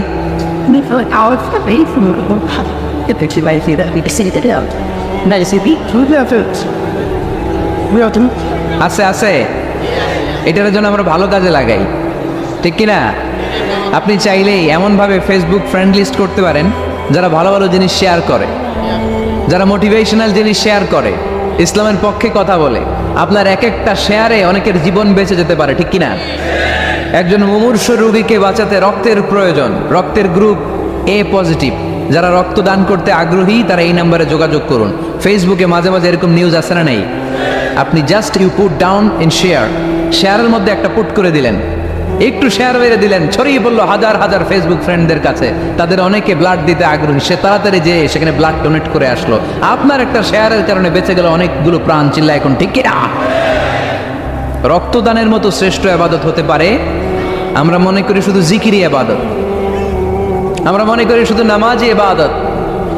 রক্তদান, এক ব্যাগ রক্ত থেকে অনেক মানুষকে বাঁচানো যায়। এর মধ্যে আছে হিমোগ্লোবিন, এর মধ্যে আছে প্লাটিলেট, আছে প্লাজমা। রক্তে একটা উপাদান আছে প্লাজমা, নাম শুনছেন? আগুনে পোড়া রোগীকে বাঁচাতে এই প্লাজমা লাগে। হসপিটালের বার্ন ইউনিটে যেয়ে দেখবেন মানুষ কিভাবে চিল্লায়। নুসরাত নামে একটা মেয়ে মারা গেল না, এক বদমাইশের কবলে পড়ে মারা গেল না? তাকে আগুন জ্বালিয়ে দেওয়া হয়েছিল তার গায়ে, তার প্লাজমাগুলো জ্বলে গিয়েছিল। আগুনে পোড়া রোগীর যে কি কষ্ট, একটু দেখার জন্য হসপিটালের বার্ন ইউনিটে যাবেন, দেখবেন যে কি কষ্টে আছে তারা। এই প্লাজমাগুলোকে অনেক সেন্টিগ্রেড তাপমাত্রা নামিয়ে ঠান্ডা করে দেহে পুশ করা হয়। আপনার এক ব্যাগ রক্ত থেকে প্লাজমা আলাদা করা হবে, প্লেটলেটস আলাদা করা হবে, হিমোগ্লোবিন আলাদা করা হবে, শ্বেতকণিকা, লোহিত কণিকা আলাদা করে অনেকগুলো মানুষ বেঁচে যাবে। এজন্য এই ফেসবুক থাকাটা দোষের কিছু না, তবে ভালো কাজে আমরা ব্যবহার করব, ঠিক কিনা? আপনার ফেসবুক শেয়ারিং আপনার জান্নাতি বানাতে পারে, আর আপনার ফেসবুক শেয়ারিং আপনার জাহান্নামের লাকড়ি বানাতে পারে। চিল্লায় বলেন ঠিক কিনা? So the decision is yours. সিদ্ধান্ত আপনাকে নিতে হবে, আপনি কিভাবে করবেন। যে কোনো বিপদে ওয়াইলা রাব্বিকা ফারগাব, কোনো দিকে মনোনিবেশ না করে কার দিকে মনোনিবেশ করব? যে কোনো বিপদ আপদ ফেসবুকে শেয়ার করার আগে শেয়ার করব কার কাছে? আমাদের যার যা লাগে আল্লাহ সবও যদি দিয়ে দেয়, আল্লাহর ধনভাণ্ডারের 1 ইঞ্চিও কমবে? হাদিসে কুদসিতে আল্লাহ বললেন, লাউ আন্না আউওয়ালাকুম ওয়া আখিরাকুম ওয়া ইনসাকুম ওয়া জিন্নাকুম, পৃথিবীর সব জিন, পৃথিবীর সব মানুষ বিশাল মরুভূমিতে দাঁড়িয়ে যদি আমার কাছে চাইতে শুরু করে, আল্লাহ এটা দাও, ওটা দাও, ওটা দাও, আমি আল্লাহ তোমাদের সব চাহিদাও যদি মিটিয়ে দেই, আমি আল্লাহর ধনভাণ্ডারের 1 ইঞ্চিও কমবে না। এজন্য চাইবো কার কাছে? বিপদে আপদে ভরসা করব কার কাছে? আর অবসরগুলোকে কাজে লাগানোর দরকার আছে না নাই? স্বাবলম্বী হওয়ার চেষ্টা করার দরকার আছে না নাই? ফাইন্নামা আল উসরি ইউসরা, ইন্নামা আল উসরি ইউসরা। নবী হে, কষ্টের পরেই আছে সুখ, দুঃখের পরেই আছে আনন্দ। সবসময় মানুষের সময় একরকম কাটে না। এজন্য আমরা তাওয়াক্কুল করতে চাই একজনের উপর, তিনি কে? এরপরে রব্বুল আলামিন বিশ্বনবীকে নেয়ামতের বর্ণনার ঘটনা শুনিয়ে বিশ্বনবীকে সান্ত্বনা বাণী শোনাচ্ছেন আর পড়ছেন, ফাইন্না মাআল উসরি ইউসরান, ইন্না মাআল উসরি ইউসরা। নবী গো, নিশ্চয়ই কষ্টের পরে আছে আনন্দ, দুঃখের পরেই আছে সুখ। কোন সুবহানাল্লাহ। কষ্টের পরে আনন্দ, দুঃখের পরে। The struggle is impermanent in our life. দুঃখ কষ্ট এটা আমাদের জীবনে পার্মানেন্ট না, এটা সাময়িক। আচ্ছা, আওয়াজ করে উত্তর দেন তো, 1 বছরে কয়দিন আপনাদের ফরিদপুরে? কয়দিন? 365 দিন। গত 365 দিনে না খেয়েছিলেন কয়দিন? 20 দিন, 30 দিন। তার মানে অল্প কিছুদিন না খেয়েছিলাম, সারা বছরই খেয়েছিলাম, ঠিক কিনা? আচ্ছা, তো 365 দিনে অসুস্থ ছিলেন কয়দিন? 4-5 দিন, কিংবা 20 দিন, কিংবা 1 মাস, কিংবা 56 দিন, কিংবা 65 দিন। তার মানে বাকি 300 দিন আরামে ছিলাম কি ছিলাম না? তার মানে আমাদের জীবনে দুঃখ বেশি না আনন্দ বেশি? সুখ বেশি না কষ্ট বেশি? এজন্য আল্লাহ বললেন, খবরদার, মুমিন কখনো হেরে যায় না। মুমিনের হারাবার কিছু নাই। মুমিনের জীবনে যদি আনন্দ আসে, মুমিন শুকরিয়া করে, শুকরিয়া করলে সওয়াব আছে না নাই? আর মুমিনের জীবনে যদি দুঃখ আসে, মুমিন সবর করে, ধৈর্য ধরে, ধৈর্যেও সওয়াব আছে না নাই? তাহলে আমাদের সব দিক দিয়েই তো লাভ। আনন্দের দিনগুলাতে শুকরিয়া করব, আর দুঃখের দিনগুলাতে ধৈর্য ধরবো, দুইটার মধ্যে সওয়াব আছে না নাই? এজন্য বিশ্বনবী বললেন, আজাবান লি আমরিল মুমিন। মুমিনের বিষয়টা খুবই আশ্চর্যের। ফাইন আসাবাতহু সাররাউন শাকারা। মুমিন যদি আনন্দে থাকে সে শুকরিয়া করে, শুকরিয়া করলে লাভ আছে না নাই? ওয়াইন আসাবাতহু দাররাউন সাবারা। আর দুঃখে পড়লে সে সবর করে, ধৈর্য ধরে, ধৈর্য ধরলে সওয়াব আছে না নাই? তার মানে আমাদের হারাবার কিছু আছে। We have to go back to our Lord. আমাদেরকে আমাদের রবের কাছে ফিরে যেতে হবে। নাকি থেকে যাবেন? থাকবেন কে কে? কেউ থাকতে পারবো না। This is the nature of life. এটাই জীবনের নেচার, থাকা যায় না। বাংলাদেশের একজন আপকামিং স্কলার, খুব ইয়াং অ্যান্ড এনার্জেটিক একজন স্কলার, শাহাদাত হুসাইন খান ফয়সাল, আজকে মারা গিয়েছে, শুনেছেন? গতকালও আমি দেখছিলাম তাকে, গতকালও তরচাদা যুবক, আজকে নাই। This is the nature of life. কালকে হয়তো আমি থাকবো না, হুট করে চলে যেতে হয়, ঠিক না? এই যে জীবন পরিক্রমায় আমরা আসি, থাকি, আবার চলে যাই, এরপরেও আমাদের টনক নড়ে না, আমাদের হৃদয় বড্ড পাষাণ, আমাদের এই হৃদয় নরম হতে চায় না, আমাদের চোখ বেয়ে পানি নামতে চায় না। এটাই জীবনের নিয়ম, চলে যেতে হবে। দাদা চলে গেল, বাবা গেল, আপনি যাবেন না? এটা কি ভাবেন? এটা প্রতিদিন ভাবা দরকার যে আমাকে চলে যেতে হবে। আমার পরবর্তী জীবনের জন্য, পরজগতের জন্য আসলে আমি কি করছি? আমরা শুধু ছুটছি, পাগলের মতো শুধু ছুটছি। আমরা ব্যস্ত, মহাব্যস্ত, super busy. Our life is super busy life.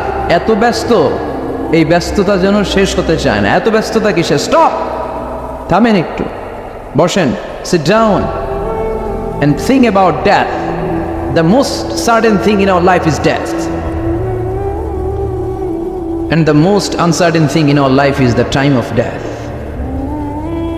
আমাদের জীবনের সবচাইতে সুনিশ্চিত বিষয় হচ্ছে যে আমরা মরে যাব, ঠিক না? সুনিশ্চিত, আমিও যাব, আপনিও যাবেন, কিন্তু the most uncertain thing in our life is the time of death. আর আমাদের জীবনের সবচেয়ে অনিশ্চিত বিষয় হচ্ছে মৃত্যুর সময়। আমরা কবে যাব আমরা কেউ জানি না। চলে যেতে হয়। এই ছোট্ট থেকে শৈশব থেকে কৈশোর, সেখান থেকে যৌবন, তারপরে অবিবাহিত থেকে হয়ে গেলেন বিবাহিত, তারপর স্বামী হয়ে গেলেন, এরপর হয়ে গেলেন বাবা, এরপর হয়ে গেলেন শ্বশুর, তারপর হয়ে গেলেন নানা। আর কতদিন? অনেক দিন তো হলো এই পৃথিবীতে, চলে যেতে হবে, ঠিক কি না? This is the nature of life. এটাই হচ্ছে এই পৃথিবীর জীবনের পদ্ধতি। একটু ভাববেন, স্টপ, একটু থামেন। অনেক ছুটছি আমরা, অনেক কম্পিটিশন, অনেক প্রতিযোগিতা, থামেন, একটু থামেন, অনেক হয়েছে, আর না। এবার একটু ভাবেন যে আমাকে চলে যেতে হবে। মাঝে মাঝে কবরস্থানে যাবেন। এই এলাকায় কবরস্থান আছে? কোথায়? আশেপাশে। কবে গেছিলেন? কবে যে গেছি মনেই নাই, ঠিক না? কবরস্থানে যাওয়ার সময়টাও হয় না। একটু যাবেন, যে তাকাবেন যে শুয়ে আছে, এখানে ছোট বাচ্চারা শুয়ে আছে, আমার মতো যুবকরা শুয়ে আছে, বৃদ্ধরা শুয়ে আছে। এখানে যারা ছিল এরাও আমার মতো হুন্ডা হাঁকিয়ে বেড়াতো। এখানে অনেক যুবক শুয়ে আছে যাদের রক্ত আমার চেয়ে বেশি গরম ছিল, যারা বাপের বেটা পালোয়ান ছিল। আজকে সব শেষ, কিচ্ছু নাই, শুধু অন্ধকার আর অন্ধকার। এই অন্ধকার যেন শেষ হতে চায় না। এজন্য একটু থামেন, একটু ভাবেন। Ponder on it, ponder on death, think about the death. মৃত্যু নিয়ে একটু ভাবেন। এই পৃথিবীর এই মরিচিকা, এই লোভ, এই লালসা, এই প্রতিযোগিতামূলক পৃথিবীর মায়াজালে আর কতদিন? একটু ভাবেন যে আমাদেরকে চলে যেতে হবে। এই কথাটাই মূলত আল্লাহ সূরাতে আমাদেরকে মেসেজ আকারে দিয়েছেন, ঠিক কিনা? সূরার নাম হচ্ছে সূরাতুত তাকাসুর। কি নাম? কথা বলেন। তাকাসুর। তাকাসুর মানে হচ্ছে বেশি বেশি পাওয়ার লোভ। আরো লাগবে, খেতে পারে 5টা, হাতে নিয়ে রাখছে 10টা, কয় আরো দে। আছে না নাই? আমাদের দেশে বিভিন্ন দোয়া অনুষ্ঠান হয় না? দোয়ার পরে জিলাপি দেয়। আপনাদের এদিকে কি দেয়? জিলাপি দেয়। তো ছোট বাচ্চারা দেখবেন কয়েক জায়গায় জিলাপি দেয়, তো এদিকে 5টা নিচে, ওদিকে 5টা, ওর হাতে আর জায়গা হয় না, এরপর আরো নিতে গেছে ওই জায়গায়। আছে না নাই? এটা হচ্ছে মানুষের বৈশিষ্ট্য। মানুষ আরো চায়, যার আছে বেশি চায় বেশি। যার যত আছে তার তত চাহিদা। যার সাইকেল আছে সে হুন্ডা চায়, ঠিক কিনা? যার হুন্ডা আছে সে প্রাইভেট কার চায়, চায় না? যার প্রাইভেট কার আছে সে প্লেন চায়। একটা প্লেন যদি থাকতো আমার, খালি উঠতাম আকাশে। যার প্লেন আছে ও হেলিকপ্টার চায়, ঠিক কিনা? এই যে চাওয়া, আরো লাগবে, আরো আরো। যার 2 তলা সে 5 তলা বানাতে চায়, ঠিক কিনা? যার 4টা বাড়ি ও 8টা বাড়ি চায়, তাই না? এলাকার মেম্বার চেয়ারম্যান হতে চায়, চেয়ারম্যান এমপি হতে চায়, এমপি মন্ত্রী হতে চায়, মন্ত্রী কি হতে চায়? প্রধানমন্ত্রী হতে চায়, কিন্তু এদেশে অসম্ভব। কথা বলেন, এই দেশে সবাই প্রধানমন্ত্রী হতে পারবে? ঘুরে ফিরে দুই একজন, ঠিক কিনা? তো যারাই প্রধানমন্ত্রীর আসনে বসে এই দেশে, আল্লাহ যেন তাদেরকে কোরআনের আলোকে দেশ চালানোর তৌফিক দান করে। ইদানিং সময় দেখতে পাচ্ছি যে মাননীয় প্রধানমন্ত্রী শেখ হাসিনা অনেক বিষয়ে জিরো টলারেন্সে রয়েছেন। I do appreciate such kind of initiative in Bangladesh. এখন দেখতে পাচ্ছি যে দুর্নীতি দমন কমিশন আগের চেয়ে একটু সচল হয়েছে, ঠিক কিনা? বিভিন্ন মন্ত্রণালয়ের কাজের যে স্পিড, এটা একটু বেড়েছে। এটা যেন লোক দেখানো না হয়, এটা যেন সাময়িক সময়ের জন্য না হয়, এটা যেন একটা কন্টিনিউয়াস প্রসেস হয়, তাহলেই বাংলাদেশের উন্নতি হবে। চিল্লায় বলেন ঠিক কিনা? আমরা জনসাধারণ, আমরা খেটে খাওয়া মানুষ, আমরা খুব বেশি কিছু চাই না। আমরা চাই নিরাপত্তা, আমরা চাই দুবেলা দুমুঠো খেয়ে পড়ে থাকার অধিকার, আমরা চাই কথা বলার স্বাধীনতা, আমরা চাই চিন্তার স্বাধীনতা, আমরা চাই আসল অর্থে স্বাধীনতা। চিল্লায় বলেন ঠিক কিনা? এরকম একটা দেশ যেন আমরা গড়তে পারি, আল্লাহ তৌফিক দাও। তাহলে যার আছে যত বেশি, তার চাহিদাও তত বেশি। জন্য বিষ্ণু বলেছেন, উনজুর ইলা মান হুয়া আসফালা মিন, তোমার চেয়ে যে নিচে আছে তার দিকে তাকাও, তোমার চেয়ে যে উপরের দিকে আছে তার দিকে তাকিও না। উপরের দিকে তাকালে তোমার কষ্ট লাগবে, কিন্তু নিচের দিকে তাকালে তোমার শুকরিয়া আদায় করতে মন চাবে, ঠিক কিনা? শেখ সাদি রাহিমাহুল্লাহ নাম শুনছেন না?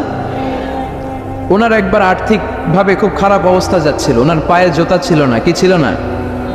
তো উনি মন খারাপ যে আরে আমি এত বড় ইরানি কবি, আমি বালাগাল উলা বিকামালিহি কাশাফাত দুজা বিজামালিহি লিখলাম, ওটা বিশ্বব্যাপী আমার এত নাম দাম, আমার পায়ে জুতা নাই। উনি বেজায় মন খারাপ করে রাস্তায় বেরিয়ে হাঁটছেন খালি পায়ে। হাঁটতে হাঁটতে হঠাৎ একটা লোকের দিকে তাকালেন, দেখলেন ওই লোকের দুইটা পাই নাই।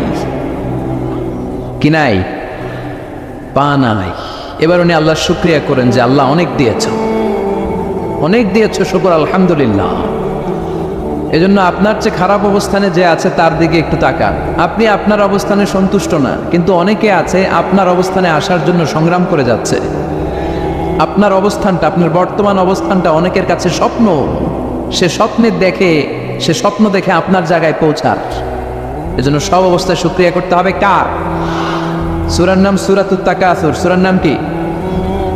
তাকাসুর মানে বেশি বেশি চাওয়া। মানুষের স্বভাব হচ্ছে মানুষ বেশি বেশি চায়। রব্বুল আলামিন বলেন, আলহাকুমুত তাকাসুরু হাত্তা যুরতুমুল মাকাবির।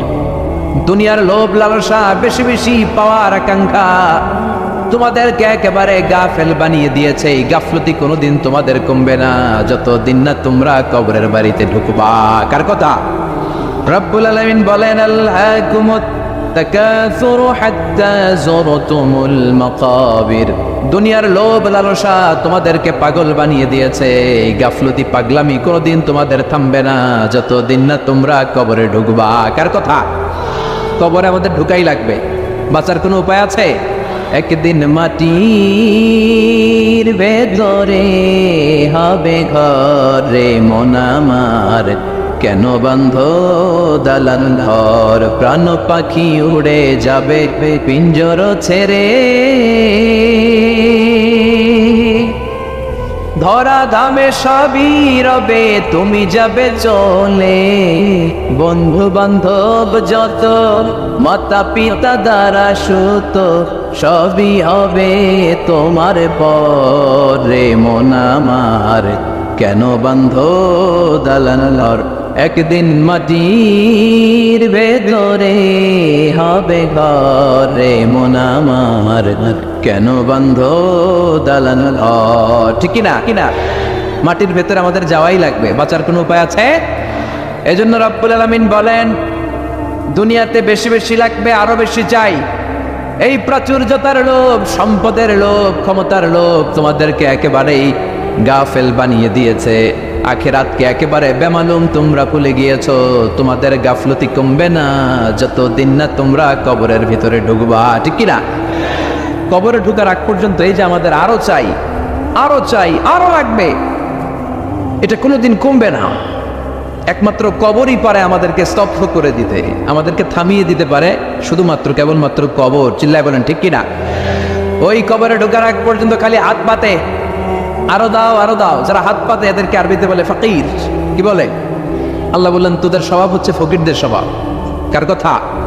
ইয়া আইয়ুহান নাসু আনতুমুল ফুকারাউ ইলাল্লাহ ওয়াল্লাহু হুয়াল গনিয়ুল হামিদ। ও দুনিয়ার মানুষেরা, তোমরা সবাই ফকির, আসল ধনী একজন। চিল্লায় বলেন তিনি কে?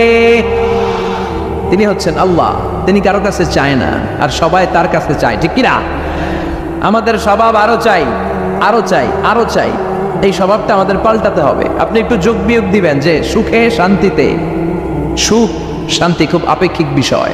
খেয়াল রাখবেন, সুখ শান্তি টাকা দিয়ে কিনা যায় না, এই কথাটা মনে থাকবে। আপনার যদি টাকার পাহাড় হয়, খেয়াল করে বুঝেন, আপনার যদি টাকার পাহাড় হয়, সম্পদের পাহাড় হয়, আপনি গাড়ি কিনতে পারবেন, বাড়ি কিনতে পারবেন, কিন্তু সুখ কিনতে পারবেন না। সুখ কিনতে পাওয়া যায়? আছে ফেনীতে সুখ এন্টারপ্রাইজ আছে, যে জায়গায় সুখ বিক্রি করে। তাহলে আজকে নিয়ে যাবো আমি গাড়িতে কইরা কয়েক কেজি। আছে? আছে না, সুখ কিনতে পাওয়া যায় না, এটা আপেক্ষিক বিষয়। আবার আপনার যদি অনেক টাকা হয়, পয়সা হয়, আপনি খেয়াল রাখবেন, আপনি খাট কিনতে পারবেন, দামি কম্বল কিনতে পারবেন, বালিশ কিনতে পারবেন, কিন্তু ঘুম কিনতে পারবেন না। ঘুম কিনতে পাওয়া যায়? ফেনীতে কেউ বেছে ঘুম? আপনি যদি ডাক্তারের কাছে যেয়ে বলেন ডাক্তার সাহেব আমারে 5 কেজি ঘুম দেন, ডাক্তার কেউ দূর মিয়া আমারই ঘুমে ধরে না, আমারই মাঝে মাঝে টেনশনের ছুটে ঘুম আসে না, আপনারে কি দিব ঘুমের? তো এই জন্য ঘুম কিনতে পাওয়া যায় না। খেয়াল রাখবেন, সুখ শান্তি এগুলো আল্লাহর দান। অল্পেও সুখ থাকতে পারে, ঠিক কিনা? আপনি বিশ্বনবীর জীবনী পড়ে দেখেন, বিশ্বনবী অল্প খেতেন, অল্প পড়তেন, অল্প জমাতেন, আর অল্পের ভিতরে সুখ দিয়েছে কে?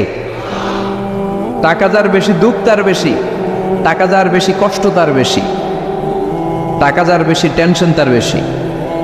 আপনি খেয়াল করে দেখেন, যারা বড় বড় ভিআইপিস এন্ড সিআইপিস, অনেকদের সাথে আমাদের পরিচয় আছে, তো ফ্যামিলিগত অনেক বিষয় আমরা কিছুটা জানি। সুখ নাই, শান্তি নাই, খালি কষ্ট আর ব্যারাম। আর কি ব্যারাম? আরাম আছে ইসলামের ভিতরে। আপনি অল্প খেয়ে অল্প পড়ে শুকর গুজার হবেন, এটার ভিতরে শান্তি আর আরাম ঢুকাই দিয়েছে কে? আপনি খুঁজে দেখবেন যে অনেক কোটি টাকার মালিক, এদেরকে সিআইপি বলে। বড় শিল্পপতিদেরকে কি বলে? CIP, commercially important person. এদের জন্য এয়ারপোর্টে একটা লাউঞ্জ থাকে, এয়ারপোর্টের ভিতরে আলাদা লাউঞ্জ, দেখবেন বড় করে লেখা সিআইপি লাউঞ্জ। আমার পরশুদিন প্রোগ্রাম ছিল ফরিদপুরে, তো ফরিদপুর থেকে আবার আমি রাতে চলে এসেছি, সকাল 8টার ফ্লাইটে এসেছি চট্টগ্রামে। তো ওখানে এখন সোশ্যাল মিডিয়ার কল্যাণে আমাদেরকে অনেকে চিনে, তো ওখানে যত সিকিউরিটি আছে, গোয়েন্দার লোক আছে, সবাই আমাকে ধরছে যে হুজুর আপনি এখানে না বসে আপনি সিআইপিসদের রুমে চলেন। আমি কি ভাই, আমি তো সিআইপি না, আমি মাহফুজ চাই, দোয়াও চাই। বলেন না, আপনি আসেন। তো সিআইপি হচ্ছে কমার্শিয়ালি ইম্পর্টেন্ট পারসন, এদেরকে বলে সিআইপি। তো এরকম অনেক সিআইপিদেরকে আমরা চিনি, ঘরে সুখ নাই, শান্তি নাই, স্বামী স্ত্রীর মধ্যে ভালোবাসা নাই, আছে মানিন্য, ধরাধরি, কাটাকাটি, মারামারি। ছেলে মেয়েদের সাথে সুখ নাই, শান্তি নাই, ছেলে কথা শোনে না, ছেলে টানে গাঞ্জা, আছে না নাই?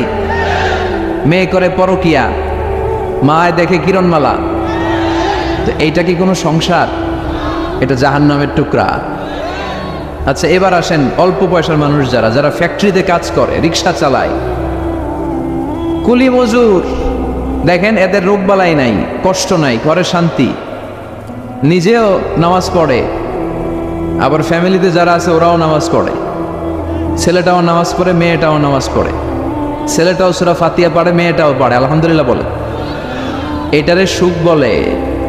সুখ চিনে নিয়ে যান, এটারে টাকা দিয়ে কিনতে পাওয়া যায় না। যারা ধনী, এই সিআইপিসদের টেনশন বেশি, এদের রোগ বেশি, এমনকি এরা খেতেও পারে না। ডাক্তার তাদেরকে খুবই রেস্ট্রিক্টেড একটা ডায়েট প্রেসক্রাইব করে। ডাক্তাররা বলে আপনি গোশত খাবেন না, মাছ খাবেন না, আপনি খাসি খাবেন না, চিংড়ি খাবেন না, শুধু খাবেন ঘাস, শুধু খাবেন সবজি, ভেজিটেবল। খুবই রেস্ট্রিক্টেড ডায়েট। ভেজিটেবল খেতে পারে, অল্প লিমিটেড কিছু ভাত খেতে পারে, রুটি খেতে পারে। তার মানে খাওয়াতে সুখ নাই, ফ্যামিলিতে সুখ নাই, রাতে চোখে ঘুম নাই, ঠিক কিনা? ঘুমের ট্যাবলেট 4টা 5টা খেয়ে এরা ঘুমাতে যায়, এরপর লাফ দিয়ে ওঠে, আছে না নাই? কিন্তু ঘুমের জন্য যে ট্যাবলেট লাগে এটা রিক্সাওয়ালারা জানেই না। সুবহানাল্লাহ পড়েন। দিস ইজ কল্ড পিস, এটার বলে শান্তি। এই শান্তি দেওয়ার মালিক কে?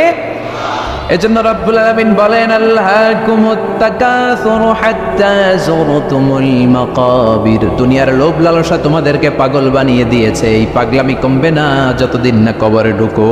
কবরে ঢুকার আগ পর্যন্ত চাই চাই আরো লাগবে, এই মানসিকতা মানুষের থামবে না। মানুষ শুধু কম্পিটিশন করতে পছন্দ করে, ওর 5 তলা আমার লাগবে 10 তলা। কম্পিটিশন আছে না নাই? ফেনী শহরে আগে 10 তলা কোনো বিল্ডিং ছিল 20 বছর আগে? কথা বলেন, এখন আছে না নাই? ঢাকা শহরে আজ থেকে 20-25 বছর আগে 10 তলা 15 তলা বিল্ডিং খুঁজে পাওয়া যেত সহজে। এখন অলিতে গলিতে বিল্ডিং এর জন্য হাঁটাই যায় না। চিল্লায় বলেন ঠিক কিনা? বিশ্বনবী বললেন ওয়ান্তাল হুফাতাল উরাতাল আলাতা রিয়া আশ-শাইয়াতাতাওয়ালুনা ফিল বুনিয়ান।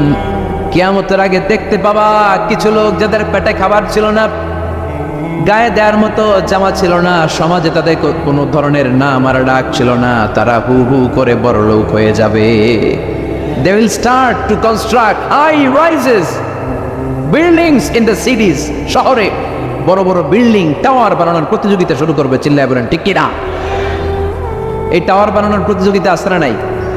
টাওয়ারের পর tower, Burj Al Khalifa, Petronas Twin Tower, Zamzam Tower, Kingdom Tower, Shanghai Tower, গোটা বিশ্বব্যাপী লম্বা লম্বা এই টাওয়ারগুলো আছে না নাই? তার মানে মানুষের এই প্রতিযোগিতামূলক চিন্তাধারা, মেন্টালিটি কখনো কমবে না যতক্ষণ না সে কবরে ঢুকে। চিল্লায় বলেন ঠিক কিনা? আপনি গোটা বিশ্বব্যাপী যদি খেয়াল করেন, যারা বড় বড় ধনকুবের আছে, বর্তমান পৃথিবীতে সবচেয়ে বড় ধনী লোকটার নাম কি চিনেন আপনারা ওনাকে? কি নাম? কত টাকার যে মালিক সে নিজেও জানে না। তার পকেট থেকে যদি 1 বান্ডিল টাকা পড়ে যায়, এই টাকাটা উঠাতে তার যত সময় লাগবে, এটা না উঠায় যদি সে হাঁটে, তার মেধার আইডিয়াগুলোকে কাজে লাগালে এর চেয়ে বেশি টাকা আরো জেনারেট হয়ে যাবে। কি পরিমাণে টাকার মালিক সে! বারেন ওয়াফেট বারেন, কি নাম ওর? আল্লাহু আকবার! কত টাকার মালিক সে নিজেও জানেন। প্রিন্স ওয়ালিদ বিন তালালের নাম শুনেছেন? সৌদি ধনকুবের। সৌদি বর্তমান যে বাদশাহ, তার আগের বাদশার ভাগিনা, কিংডম হোল্ডিং কোম্পানির মালিক। তার একটা প্লেন আছে, পার্সোনাল জেট প্লেন, যেটার 70% মেড অফ গোল্ড। একটা বিমান, যে বিমানের 70% স্বর্ণ দিয়ে বানানো। নাউজুবিল্লাহ পড়বেন না? আমার ব্রুনাইতে একটা প্রোগ্রাম ছিল, পৃথিবীর সবচাইতে বড় যে প্যালেস, রাজপ্রাসাদ, এটার নাম হচ্ছে ইস্তানা নুরুল ইমান। প্রায় 2000 কক্ষ আছে ওটার ভেতরে। ওই রুমগুলোর ভেতরে যে কমোড আছে, টয়লেটের কমোড, এগুলো মেড অফ গোল্ড, স্বর্ণ দিয়ে বানানো। নাউজুবিল্লাহ কইবেন না? এই ইস্তানা নুরুল ইমানের মালিক হচ্ছে ব্রুনাইয়ের সুলতান হাসান আল বালখিয়া। তার সংগ্রহে 500টা রোলস রয়েস গাড়ি আছে। কয়টা? যে রোলস রয়েস গুলার কমসে কম দাম হচ্ছে বাংলাদেশি টাকায় 8 থেকে 10 কোটি টাকা। এরকম কয়টা আছে? আচ্ছা, আপনারা উত্তর করেন যে একজন মানুষের আনন্দ ফুর্তি করতে, ঘুরতে, চিলিং করতে, আউটিং এ যেতে, লং ড্রাইভে যেতে সবাই মিলে ফ্যামিলির কয়টা গাড়ি লাগে? 5টা? 10টা? হ্যাঁ, তার সংগ্রহে রোলস রয়েস গাড়ি আছে 500টা। পোরশে, ফারারে, লাম্বরগিনি, ওডি, রেঞ্জ রোভার, এই জাতীয় বিশ্ববিখ্যাত যে ব্র্যান্ড, এই পরিমাণ, কি পরিমাণ যে তার সংগ্রহে আছে, কালেকশনে আছে, তার কোনো শেষ নাই। তার মানে মানুষের মেন্টালিটি হচ্ছে, যার আছে যত বেশি তার চাই তত বেশি। চিল্লায় বলেন ঠিক কিনা? এই জন্য রাব্বুল আলামিন বলেন আলহাকুমুত তাকাসুরু হাত্তা যুরতুমুল মাকাবির। তোমাদের দুনিয়ার লোভ লালসা কোনোদিন কমবে না যতক্ষণ না তোমরা কবরের বাড়িতে ঢুকবা। ঠিক কিনা? এই কবরে ঢুকার আগ পর্যন্ত মানুষের সম্পদ আর অর্থের প্রতি লোভ লালসা আকাঙ্ক্ষা কখনো কমবে না। খেয়াল রাখবেন, সম্পদ উপার্জনে ইসলাম বাধা দেয় না। আপনি যদি হালাল পন্থায় উপার্জন করতে চান, এটারে হালাল রেখেছে কে?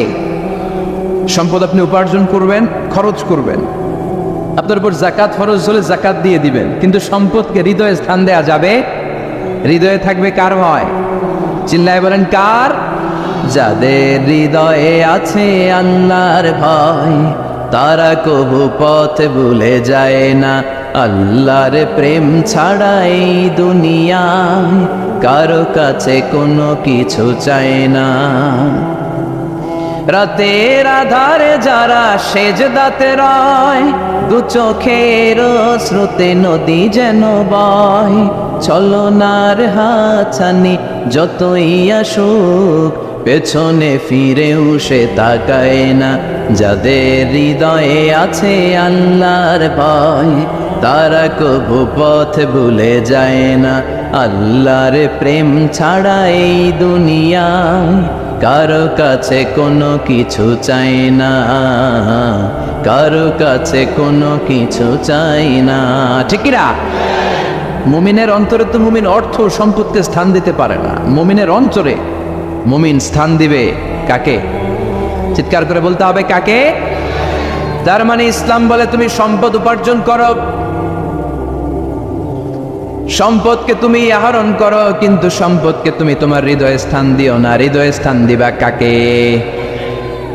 আবার সম্পদ পেয়ে যখন আপনি ধনী হয়ে যাবেন, যাকাত দেয়াটারেও ফরজ করেছে কে? দে যাকাত, দে যাকাত, তোরা দে রে যাকাত। তোর দিল খুলবে পরে, আগে খোলো খাত। দে যাকাত, দে যাকাত, তোরা দে রে যাকাত। পড়েন আমিন। আপনার দিল পরে খুলবে, আগে খুলতে হবে কি? হাত। হাত যাদের খোলা তাদেরকে পছন্দ করে কে? আবার বিশ্বনবী বললেন 7 শ্রেণীর ব্যক্তি আছে, যে 7 শ্রেণীর ব্যক্তিকে রব্বুল আলামিন কিয়ামতের ময়দানে আরশের নিচে ছায়া দিবে। ওই 7 শ্রেণীর মধ্যে 1 শ্রেণীর ব্যক্তি এমন ব্যক্তি, ওই ব্যক্তি ডান হাত দিয়ে যেটা দান করে, তার বাম হাত ওই দানের ঘটনা টের পায় না। ডান হাতে দেয় কিন্তু বাম হাত টের পায়। তার মানে গোপন দান। কি দান? গোপন দান আল্লাহর কাছে খুব প্রিয়। গোপন দানের মধ্য দিয়ে আল্লাহর ক্রোধ রাগ কমে যায়। এজন্য গোপনে দান করবেন। আপনি মাহফিলে লোক দেখিয়ে 1 লক্ষ টাকা দিলেন, 10 লক্ষ, এটার মধ্যে যদি রিয়া থাকে, শো অফ, লোক দেখানো মানসিকতা থাকে, এটা হয়ে যাবে হাবা মানসুরা। মিজানের পাল্লা এটার কোনো ওজন হবে না। আর আপনি রাত্রিবেলা লুকিয়ে লুকিয়ে মসজিদের পাশ দিয়ে যাচ্ছিলেন, দেখলেন যে দান বক্স, পকেট থেকে 2 টাকার নোট বের করে দিয়েছেন, এটার মিজানের পাল্লায় বহুত পাক। আমরা যদি পথ ভুলে যাই, পথ দেখায় দেয় কে?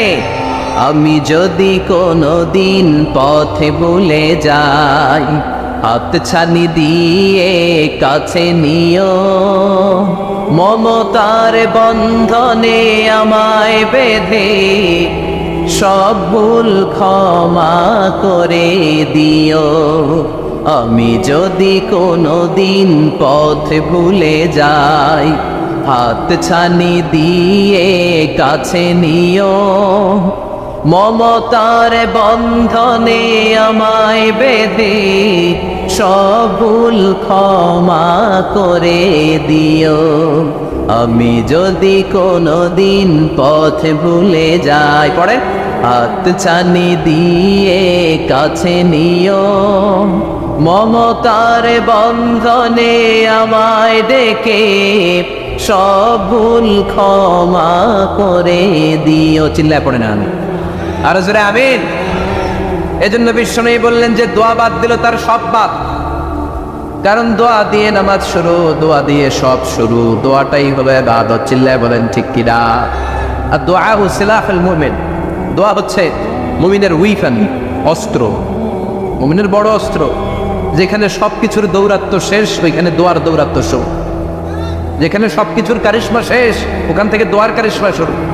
এরকম অনেক ক্যান্সারের মতো দুরারোগ্য ব্যাধিতে আক্রান্ত, ডক্টর ফাইনালাইজ করে দিয়েছে বাঁচবে না, 2 মাস বাঁচবে। কয় মাস? কথা বলেন। মাত্র 2 মাস সে বাঁচবে। তারপরেও দেখা গেছে লোকটা 7 বছর বেঁচেছিল। আছে না নাই?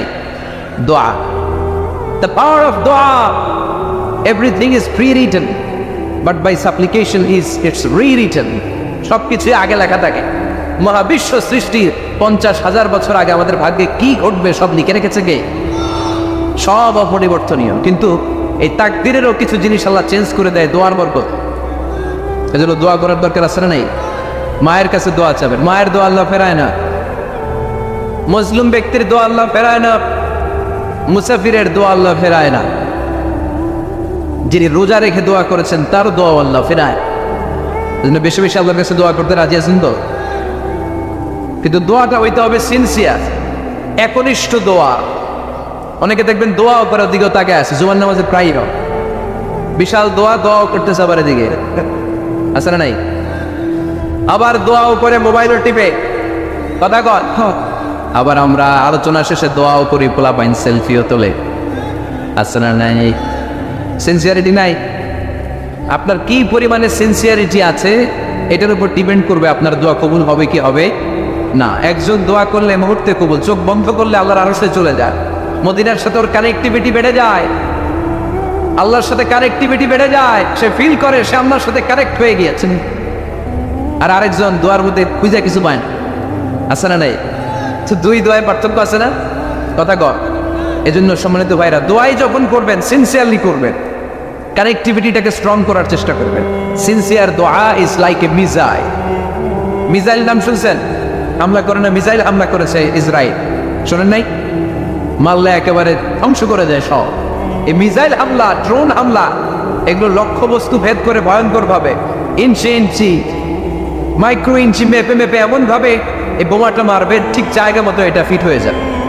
তেমনি দোয়ার মতো আপনি যদি দোয়া করতে জানেন, একনিষ্ঠতার সাথে সিনসিয়ারিটি সাথে যদি দোয়াটা করে ফেলতে জানেন, এই দোয়া মুহূর্তে আল্লাহ আরশে যে নক করবে। সুবহানাল্লাহ পড়ে। আর মুমিনের দোয়া কখনো ফেরত যায় না, দোয়া করলে এই মুমিনের দোয়া কবুল করে নেয় কে? আপনি জীবনে যত দোয়া করছেন সব কবুল। All of your supplications are accepted. Whatever you have supplicated to your Lord, যাই চেয়েছেন সব কবুল। অনেকে বলে হুজুর এটা একটা কথা কইলেন, সব দোয়া বুঝি কবুল? কত দোয়া করলাম, জীবনে কত কিছু চাইছি, কই কিছুই তো দেয়নি, এরকম আছে না নাই? অনেকে বলে হুজুর কত চাইলাম আল্লাহ আমার দিল না। 5টা আল্লাহ মেয়ে দিয়েছে, একটা ছেলের জন্য কাবাঘর ধরেও দোয়া করে আসছি, হাজরে আসওয়াদ ধরে দোয়া করে আসছি, মুলতাজামে দোয়া করে আসছি, আরাফাতের ময়দানে দোয়া করছি, কই আল্লাহ দিল না। আর আপনি ওয়াজে যত দোয়া করছেন সব কবুল করে নিছে কে? কতটা ঠিক হয়ে গেল না? আমি বললাম সব দোয়া কবুল, আর আপনারা কই দিয়েছেন কই কত কিছু তো পাই নাই। আল্লাহর দোয়া কবুল করার 3টা পদ্ধতি আছে। কয়টা? আপনাদের জীবনী আসছে, কথা শুনতেছেন তো? 3টা পদ্ধতিতে তিনি দোয়া কবুল করেন। চিল্লায় বলেন কয়টা? আপনি দোয়া করা মাত্রই আল্লাহ দোয়াটা অ্যাকসেপ্ট করে নেয়। আল্লাহ বলে accepted, rejected he never shed your সাপ্লিকেশন is rejected. তোমার দোয়া রিজেক্ট করে দিলাম, এটা আল্লাহ কখনো বলে? সুবহানাল্লাহ পড়বেন না? দোয়া করা মাত্রই কবুল করে কে? তবে 3টা পদ্ধতিতে করে। চিল্লায় বলেন তো কয়টা? যখনই যা চাইবেন আল্লাহ বলে দেব দেব দেব দেব না, কখনো বলে না। 3 পদ্ধতিতে কবুল হয়। পদ্ধতি নাম্বার 1, কোন বিষয় আল্লাহর কাছে চাইলেন, দোয়া করলেন, আল্লাহ বলে দেব দেব বলেই তিনি দিয়ে দেয়, ফলে আপনি পেয়ে যান, আপনি খুশি। সুবহানাল্লাহ পড়েন। পদ্ধতি নাম্বার 2, আপনি আল্লাহর কাছে কিছু চাইলেন, আল্লাহ তখনও বলে বান্দা তোরে দেব, রিজেক্ট করে দিলাম এটা বলে না, দেব তবে এখন না, লেটার অন, একটু দেরি করে, পরে দেব, কখন দিলে আমার জন্য ভালো, আমার চেয়েও ভালো জানে কে। তাইলে মাঝে মাঝে সাথে সাথে দেয়, মাঝে মাঝে দেরি করে দেয়। পদ্ধতি নাম্বার 3, আল্লাহর কাছে দোয়া করলেন, আল্লাহর কাছে কায় মনোবাক্যে চাইলেন, তখনও আল্লাহ বলে বান্দা আমি দেব, তুই নিরাশ হইস না, তবে এখন দেব না, দেরি যেদিন বিপদে পড়ে যাবি ওই দিন দেব। যেদিন পিতা সন্তানরে চিনে না, সন্তান পিতারে চিনবে না, পীর সাহেব মুরিদরে চিনবে না, মুরিদ পীর সাহেবরে চিনবে না, মুসল্লি ইমাম সাহেব চিনবে না, ইমাম মুসল্লি চিনবে না, নেতা কর্মী চিনবে না, কর্মী নেতারে চিনবে না। চিল্লা এখন ঠিক কিনা? কেউ কাউরে চিনবে না, কেউ কাউর কোনো উপকার আসতে পারবে না। ওই কঠিন দিনে তোরে আমি দেব রে গোলাম। তাহলে এই যে এতগুলো দোয়া ছোটবেলা থেকে আনটিল টুনাইট, এই রাত পর্যন্ত যে দোয়াগুলো আপনার কাছে করছেন, লস হয়েছে? চিল্লায় বলেন লস হয়েছে না লাভ? লস না লাভ? আল্লাহ বলে গোলাম চা বেশি বেশি দোয়া কর, উজিবু দাওয়াতাদ দাঈ ইযা দাআন। আমার বান্দা আমার কাছে চাইতে দেরি হয়ে যায়, দোয়া কবুল করতে দেরি হয়, এজন্য বারবার চাইতে, না দিলেও চাও, না দিলেও হয় একটু পরে দিন, দেরি করে দিবে, যখন আমার জন্য উপকার হবে, ভালো হবে তখন দিবে, তা না হলে কিয়ামতের ময়দানে দিবে। চিল্লায় বলেন ঠিক কিনা? বেশি বেশি দোয়া করবেন, সবার জন্য করবেন, নিজের জন্য করবেন, ফ্যামিলি মেম্বারসদের জন্য করবেন, শুভাকাঙ্ক্ষীদের জন্য করবেন, শত্রুদের জন্য বেশি করবেন। জিনিসটা যতবার করি থরথর করে আত্মাটা কাঁপে। কিয়ামতের দিন আল্লাহ তাআলা অনেক শহীদকে বলবেন তুমি জাহান্নামে যাও। সে বলবে আল্লাহ আমি জাহান্নামে যাবো, আমি তো রক্ত দিয়েছি তোমার জন্য, লিইলাহি কালিমাতিল্লাহ, আমার দেহের তাজা রক্ত দিয়ে আমি শহীদ হয়েছি, জানাজা ছাড়া আমার দাফন হয়েছে, আমি তো জান্নাতে যাব। আল্লাহ বলবে না, তুমি শহীদ হয়েছ এই কারণে যে লোকজন তোমাকে বীর বলবে, বীর, বাহাদুর। তো দুনিয়াতে তো তোমার বাহাদুর বলছে, তো তোমারে বিশাল যোদ্ধা ছিল, বাহাদুর ছেলে, খেতাব তো তুমি পেয়েছো, আমার কাছে কিছু নেই, জাহান্নামে যাও, go to the hell fire. অনেক দানশীলকে আল্লাহ বলবে জাহান্নামে যাও, সে বলবে আল্লাহ আমি জাহান্নামে যাব, আমি তো মসজিদ, মাদ্রাসা, এতিমখানা, বৃদ্ধাশ্রম এমন কিছু নাই যে বাকি রাখছি, শত শত মসজিদ আমি করেছি, আমি কেন জাহান্নামে যাব? আল্লাহ বলবে না, তুমি দান করেছিলে এই জন্য যে লোকজন তোমার দানশীল বলবে, দানবীর বলবে, আদেম তাই বলবে, ওটা তো তোমাকে বলা হয়েছে, জাহান্নামে যাও, আমার কাছে কি চাও, go to the hell fire. সেদিন আল্লাহ তাআলা অনেক আলেমকে ডাকবেন, অনেক দাঈদেরকে ডাকবেন, অনেক দুআত ইলাল্লাহদের তিনি ডাকবেন। Because of Allah, you never know what's in. Allah will down. And then Allah will down. সেদিন অনেক দুআত ইলাল্লাহদেরকে ডেকে আল্লাহ বলবেন যে তুমিও জাহান্নামে যাও। সে বলবে আল্লাহ কেন? আমি মানুষকে কোরআন শিখিয়েছি, আমি মানুষকে হাদিস শিখিয়েছি, আমার কথা শুনে অনেক নামাজ পড়েছে, আমার কথা শুনে অনেকে দাঁড়িয়ে রেখেছে, আগে সুদ খেত, আমার কথা শুনে সুদ বন্ধ করেছে, আমার কথা শুনে তো আল্লাহ এরা নামাজি হয়ে গিয়েছে। দ্য এন্টায়ার সোসাইটি সুদ বন্ধ করেছে, নামাজ ধরেছে, তারা ফরজ যাকাত দিত, আল্লাহ আমি কেন জাহান্নামে যাব?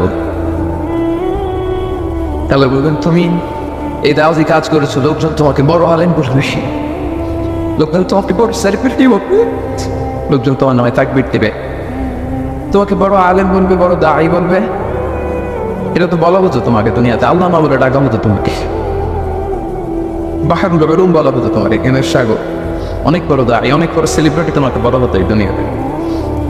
তো যা চেয়েছো তা তো পেয়েছো, আমার কাছে কি চাও? আমার কাছে তোমার জন্য কিছু নাই, go to the hell fire, তুমি জাহান্নামে যাও। আল্লাহ ওইরকম আলেম পাওয়া থেকে আমাদেরকে তুমি বাঁচাও, ওইরকম দাঈ পাওয়া থেকে তুমি আমাদেরকে বাঁচাবো। আল্লাহ লোক দেখানো মানসিকতা, এই সব থেকে আল্লাহ তুমি আমাদেরকে হেফাজত করো। তাহলে 4 নম্বর যে রোগ আমরা চিনে ফেলছি না, এটার নাম কি? রিয়া।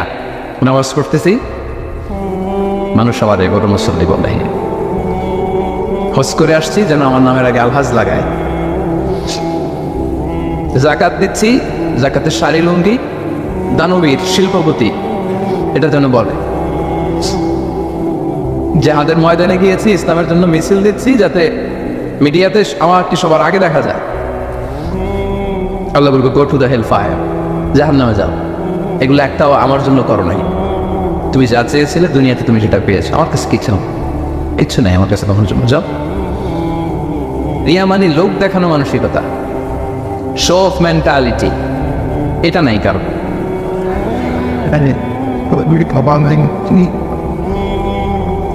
এটাও আছে। তো এই যে শো অফ মেন্টালিটি, প্রিয় ভাইয়েরা, সম্মানিত ভাইয়েরা, খেয়াল করে শুনে, এই শো অফ করার মেন্টালিটি, এটা বড্ড ভয়ঙ্কর। লৌকিকতা, লোক দেখানো মানসিকতা, এবং সোশ্যাল মিডিয়ার কারণে এই ব্যাপারটা আরো ভয়ঙ্কর হয়ে গিয়েছে। নানা কারণে ভালো কাজগুলো শেয়ার করতে হয়, বিভিন্ন ইভেন্ট শেয়ার করতে হয়, কিন্তু জায়গাটা বড্ড পিচ্ছিল। যদি আল্লাহকে দেখাতে না চেয়ে মানুষকে দেখাতে চাওয়া হয়, ওইটা আল্লাহ কবুল করে না, এটা ভয়ঙ্কর। সুনান ইবনে মাজার হাদিস, সাহাবারা দাজ্জালকে নিয়ে ভয় পাচ্ছিলেন, দাজ্জালের আলোচনা করতেছিলেন, রাসূল সাল্লাল্লাহু আলাইহি ওয়াসাল্লাম আসলেন, এসে বললেন আমি কি তোমাদেরকে দাজ্জালের চাইতে বড় একটা ফিতনার কথা বলবো না? সাহাবারা বললেন বলা, ইয়া রাসূলুল্লাহ বলেন। আল্লাহ রাসূল সাল্লাল্লাহু আলাইহি ওয়াসাল্লাম বললেন সেটার নাম হচ্ছে আশিরক আল খাফি, গোপন শিরক, মানে রিয়া, লোক দেখানো মানসিকতাকে রাসূলুল্লাহ সাল্লাল্লাহু আলাইহি ওয়াসাল্লাম বলেছেন গোপন শিরক। কারণ আমরা ভালো কাজ যাই করি দেখাবো একজনকে, আওয়াজ করে বলতে হবে তিনি কে। তো আল্লাহরে দেখাইতে না আছে, আপনি মানুষকে দেখাইলেন, তো আল্লাহর জায়গায় মানুষকে বসেছেন না, শিরক হয়ে গেছে। তবে এটা শিরকে আকবার না, শিরকে আসগার বা শিরকে খাফি হাদিসে এসছে। তো রাসূল সাল্লাল্লাহু আলাইহি ওয়াসাল্লাম বললেন দাজ্জালের চাইতে ভয়ঙ্কর ফিতনা হচ্ছে শিরকে খাফি। সেটা কেমন? আইয়াকুমা রাজুলু ইউসাল্লি, আল্লাহু আকবার, নামাজে দাঁড়াইছে, ফায়ুযাইয়িনু সালাতাহু, খুব সুন্দরভাবে নামাজ পড়তেছে, লম্বা রুকু, লম্বা সাজদা, লম্বা কিয়াম, এত আস্তে আস্তে নামাজ পড়ে। উদ্দেশ্য কি? ফায়ুযাইয়িনু সালাতাহু লিমা ইয়ারা মিন নাযারি রাজুল, যাতে লোকজনের নজর কাড়া যায়। আসলে নামাজের মুসল্লায় দাঁড়াই কার নজর কাটতে? কথা বুঝতেছেন? একজনের নজর কাটতে আমরা দাঁড়াই মুসল্লাতে, তিনি কে? ওইটা না, আমার সবাই একটু বুঝুক, লম্বা সময় একটু থাকলাম, লম্বা সময় রুকু করলাম, এটা করতে হবে, কিন্তু ইন্টেনশন যদি হয় যে আমারে সবাই বুজুর্গ বলবে, আমারে সবাই মুসল্লি বলবে, আমারে সবাই মুত্তাকি বলবে, সব শেষ। আল্লাযীনা হুম ইউরাউন, যারা এই লোক দেখানোর জন্য নামাজ পড়ে, রাসূল সাল্লাল্লাহু আলাইহি ওয়াসাল্লাম বলেছেন তাদের ধ্বংস। ফাওয়াইলুল লিল মুসাল্লিন, এই নামাজ আল্লাহর কাছে কবুল হবে না। রাসূল সাল্লাল্লাহু আলাইহি ওয়াসাল্লাম বলেছেন ইন্না আখাওয়াফা মা আখাওয়াফা আলাইকুম আশ-শিরকুল আসগর, সবচেয়ে ভয় পাই তোমাদের ব্যাপারে শিরকে আসগার। সেটা কি? আর রিয়া, লোক দেখানো মানসিকতা, বড্ড ভয়ঙ্কর। সম্মানিত ভাইরা, নামাজ পড়ে মুসল্লি বলবে, দান করতেছে এই উদ্দেশ্যে যে আবার দানবীর বলবে, হজে যাচ্ছে যেন আলহাজ বলে, আলহাজ কি বলে? এই আলহাজের ওয়াজ করতে করতে আমি শেষ। মানে মানসিকতাটা এটা, আমি কবে আলহাজ হব, কবে আমার মাইক থেকে বলবো আলহাজন লিখে নেন, এই হজ কবুল হয় নাই, লিখে দিবা নাই, কারণ আপনি তো আল্লাহ সন্তুষ্টির যত্ন করেন নাই। একটা গল্প শুনেছি এরকম, পুরান ঢাকার এক লোক, ওই হজের ফরজ তাওয়াফটা যেদিন 10 জিলহজ, 4টা চক্কর দিয়ে খুব ক্লান্ত হয়ে গেছে, তো মেয়ে ফোন দিছে, কয় মা একটু পরে কথা কইতেছি, আর মাত্র 3টা দিয়ে মাগার আলহাজ হয়ে যেতেছি, আর মাত্র 3টা বাকি, 3টা দিলে আলহাজ হয়ে যাবো আমি। মানে বলতেছে মা তুই এখন ফোন দিস না আমারে, একটু অপেক্ষা কর, আর 3টা দিলেই আলহাজ হয়ে গেলাম। তো উনি আলহাজ হয়ে গেছে, 4টা দিয়ে রেস্ট নিয়ে বলছে আর একটু পরে ফোন দে, আর 3টা দিলে কি এই আলহাজ। আরেকটা গল্প শুনেছে এরকম, হজ করে এসে এলাকার দোকানে বাকি খায়, তো যে বলতেছে এই বাকি খাতাটা বের করতো, টালি খাতাটা বের করছে, তো দোকানদার বেচারা মহা খুশি, ভাবছে মনে হজ করে আসছে, আর এই দানা পাওনার ঋণ মনে হয় আর রাখতে চায় না। তো সে বলছে কলম নাই তোর দোকানে? ব্যাস, তো টালি খাতা নিয়ে ওর নাম ধরেন যে সদরউদ্দিন, তো সদরউদ্দিনের আগে বানান করে লিখতেছে আলহাজ, আলহাজ লেখে টালি খাতা দিয়ে আবার চলে গেছে। দোকানদার বেচারা তো বেগু, কি ঘটনা কি? আমি বাবা হস্টেস করে আসছে, আর দানা পাওনার ঋণ এই সেগুলো রাখতে চায় না, এক খালেস মনে পেয়ে গেছে। তো ও দোকানের টালি খাতা বের করছে যে ওই জায়গায়ও যে আমার নামটা আছে ওইটা আলকাস থাকতে হবে, লিখে দিলাম, এই হজ কবুল হয়নি। আর রিয়া, লোক দেখানো মানসিকতা। আল্লাহ এরকম দানশীল হওয়া থেকে, এরকম আলেম হওয়া থেকে, এরকম বীরত্ব দেখানো থেকে আল্লাহ তুমি আমাদেরকে হেফাজত করো। আল্লাহ রিয়া থেকে আমাদের এই কলবটাকে তুমি মুক্ত করো। আল্লাহ আমরা যা করবো কেবলমাত্র শুধুমাত্র তোমার সন্তুষ্টির জন্য, তোমাকে দেখানোর জন্য যেন করতে পারে, আল্লাহ তুমি তৌফিক দান করো। অন্যের ব্যাপারে মন্দ ধারণা করা, বাজে ধারণা, নেগেটিভ অ্যাজাম্পশন, সবসময় একটা নেগেটিভ চিন্তাধারা। কিছু লোক দেখবেন যে পজিটিভ কিছু খুঁজেই পায় না, আছে না? ভালো একটা জিনিসের মধ্যেও ভেজাল খুঁজে বের করছে। জাজমেন্টাল, অন্যের ব্যাপারে মন্দ ধারণা করা, সবসময় অন্যকে কাঠ গড়ায় দাঁড় করাতে সে পছন্দ করে, এরকম আছে না? ওনার এই সমস্যা, ওনার তো এটা নামাজ হয় না, এর তো ঝামেলা আছে ফ্যামিলিতে, ওর তো এটা, ওর সমস্যা, তোর কি সমস্যা? ওর সমস্যা যে বুঝলি, তোর কি সমস্যা কর? এরকম এরকম আছে না? নিজের দোষের কোনো খবর নাই, শুধু অন্যের দোষ, শুধু অন্যের দোষ, শুধু নেগেটিভ। প্রিয় ভাইয়েরা, এই নেগেটিভিটি থেকে বেরিয়ে আসতে হবে আমাদের। অন্যের দোষ খোঁজা যাবে না, নিজের দোষ খুঁজতে হবে। নিজেকে কাঠগড়ায় দাঁড় করান, একটু একটু নিজে কি কি ভুল করলাম, নিজে কি কি অন্যায় করলাম, এটা একটু বের করবার চেষ্টা করেন। নিজেকে কাঠগড়ায় দাঁড় করান। আমরা এই ভুলটা করে ফেলি, আমরা নিজেকে কাঠগড়ায় দাঁড় না করিয়ে কি করি? হ্যাঁ, কি সুন্দর, ইজ দ্য জাজ, সে জাজ করবে, সে জাজের চেয়ারে বসছে, তার দায়িত্ব দেওয়া হয়েছে, এবার সে এই তোমার এই সমস্যা এটা ওইটা। তো জাজমেন্টাল হওয়া যাবে, পজিটিভ চিন্তা ধারণা করতে হবে। দেখেন আল্লাহ তাআলা বলছেন ইয়া আইয়ুহাল্লাযীনা আমানু ইজতানিবু কাসীরাম মিনায-যন্ন ইন্না বা'দায-যন্নি ইসম। ওহে বিশ্বাসীরা, বেশি বেশি ধারণা করা থেকে বেঁচে থাকো, কেননা ধারণাটা হচ্ছে পাপ।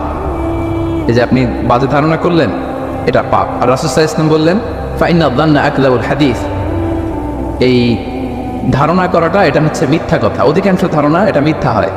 ফাইন্না যান্না লা ইউগনি মিনাল হাক্কি শাইআ, ধারণা কখনো সত্যের বিকল্প হতে পারে না, কখনো বিকল্প হতে পারে না। এই জন্য আপনি বাজে ধারণা করবেন না। ধারণা করতে হলে সুধারণা করেন। ধারণা করতে হলে কি ধারণা করবেন? হঠাৎ দেখলেন যে ওদিকে আজান হইতেছে, বসে আছে, এই নামাজ পড়ে নাই, কোথায় নামাজ পড়েই না, ওর যে কি সমস্যা আছে আপনি জানেনই না, হতে পারে না? কি রে নামাজ পড়লো না? সে হয়তো মুসাফির, সে কি, সে তো জমা কসর করার অনুমোদিত ফ্লেক্সিবিলিটি তো শরীয়ত দিয়েছে, ঠিক কি না?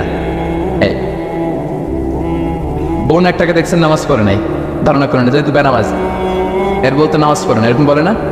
হয়তো মেনস্ট্রুয়েশনাল পিরিয়ড চলছে, তার পিরিয়ডের কারণে তো সে নামাজ পড়তে পারবে না। আপনার বন্ধুকে দেখলেন বোরকা পরা এক মহিলার সাথে যাচ্ছে, দিক দিয়ে একটা মেয়ের সাথে, ইয়াং বোরকা পরা, এই তো বাজে ধারণা শুরু, মামাই তো একেবারে কাজ করে ফেলাইছে। হ্যাঁ বলে না এরকম? মামাই তো একেবারে কাজ বানাই দিচ্ছে।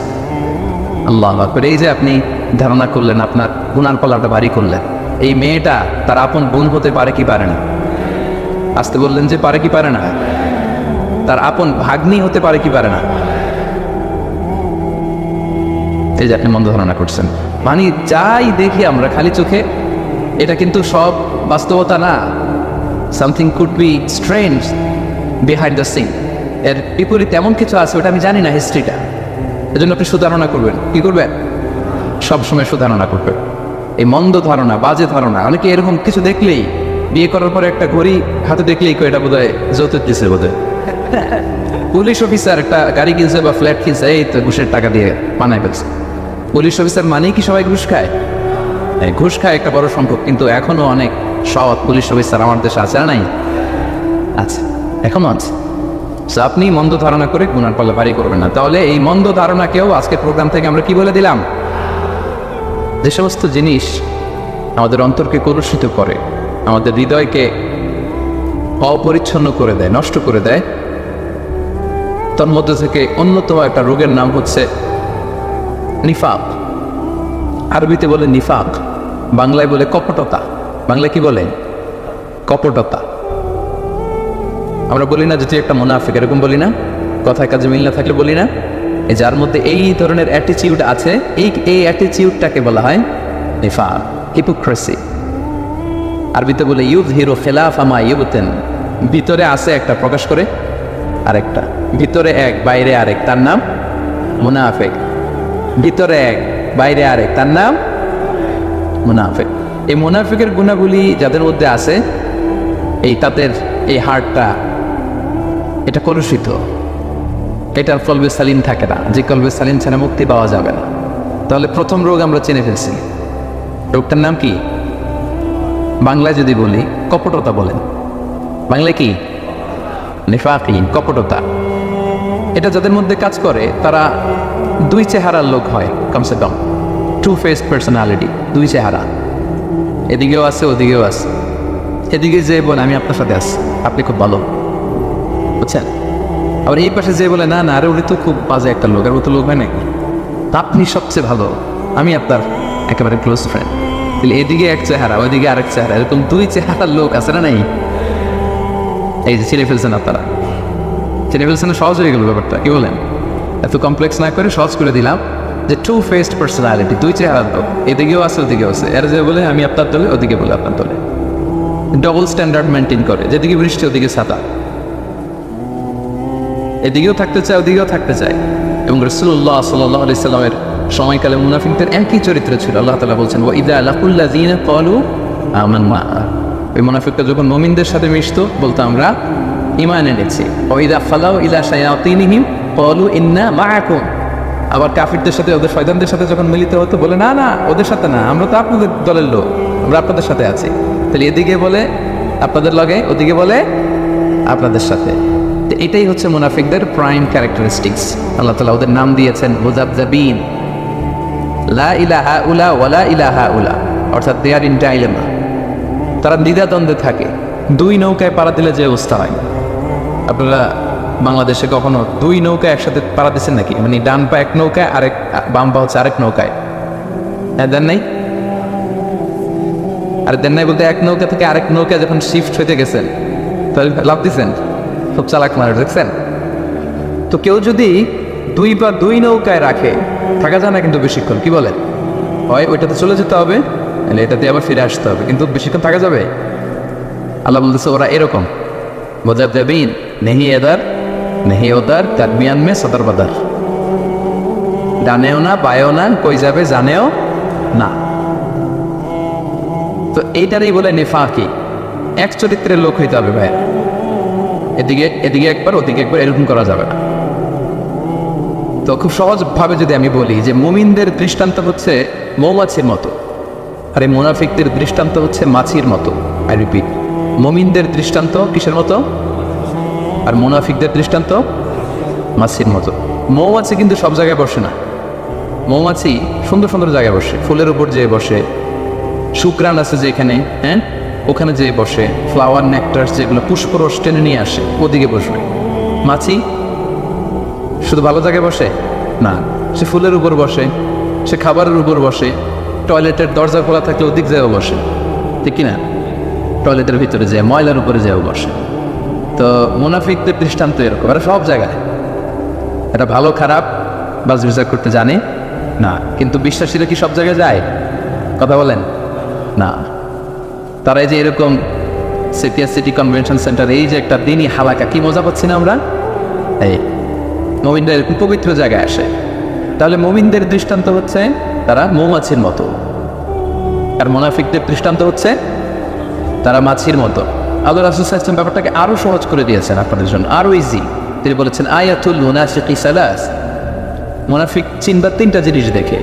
রাসূল সাল্লাল্লাহু আরো সহজ করে দিচ্ছেন আইডেন্টিফাই করবার জন্য। আমরা তো এখন আল্ট্রাসাউন্ড, এমআরআই, এটা করে এরপরে রাসূল সাল্লাল্লাহু আলাইহি ওয়াসাল্লাম দেখেন বলে দিচ্ছে কিভাবে চিনবা তোমার মধ্যে নিফাকি আছে কিনা।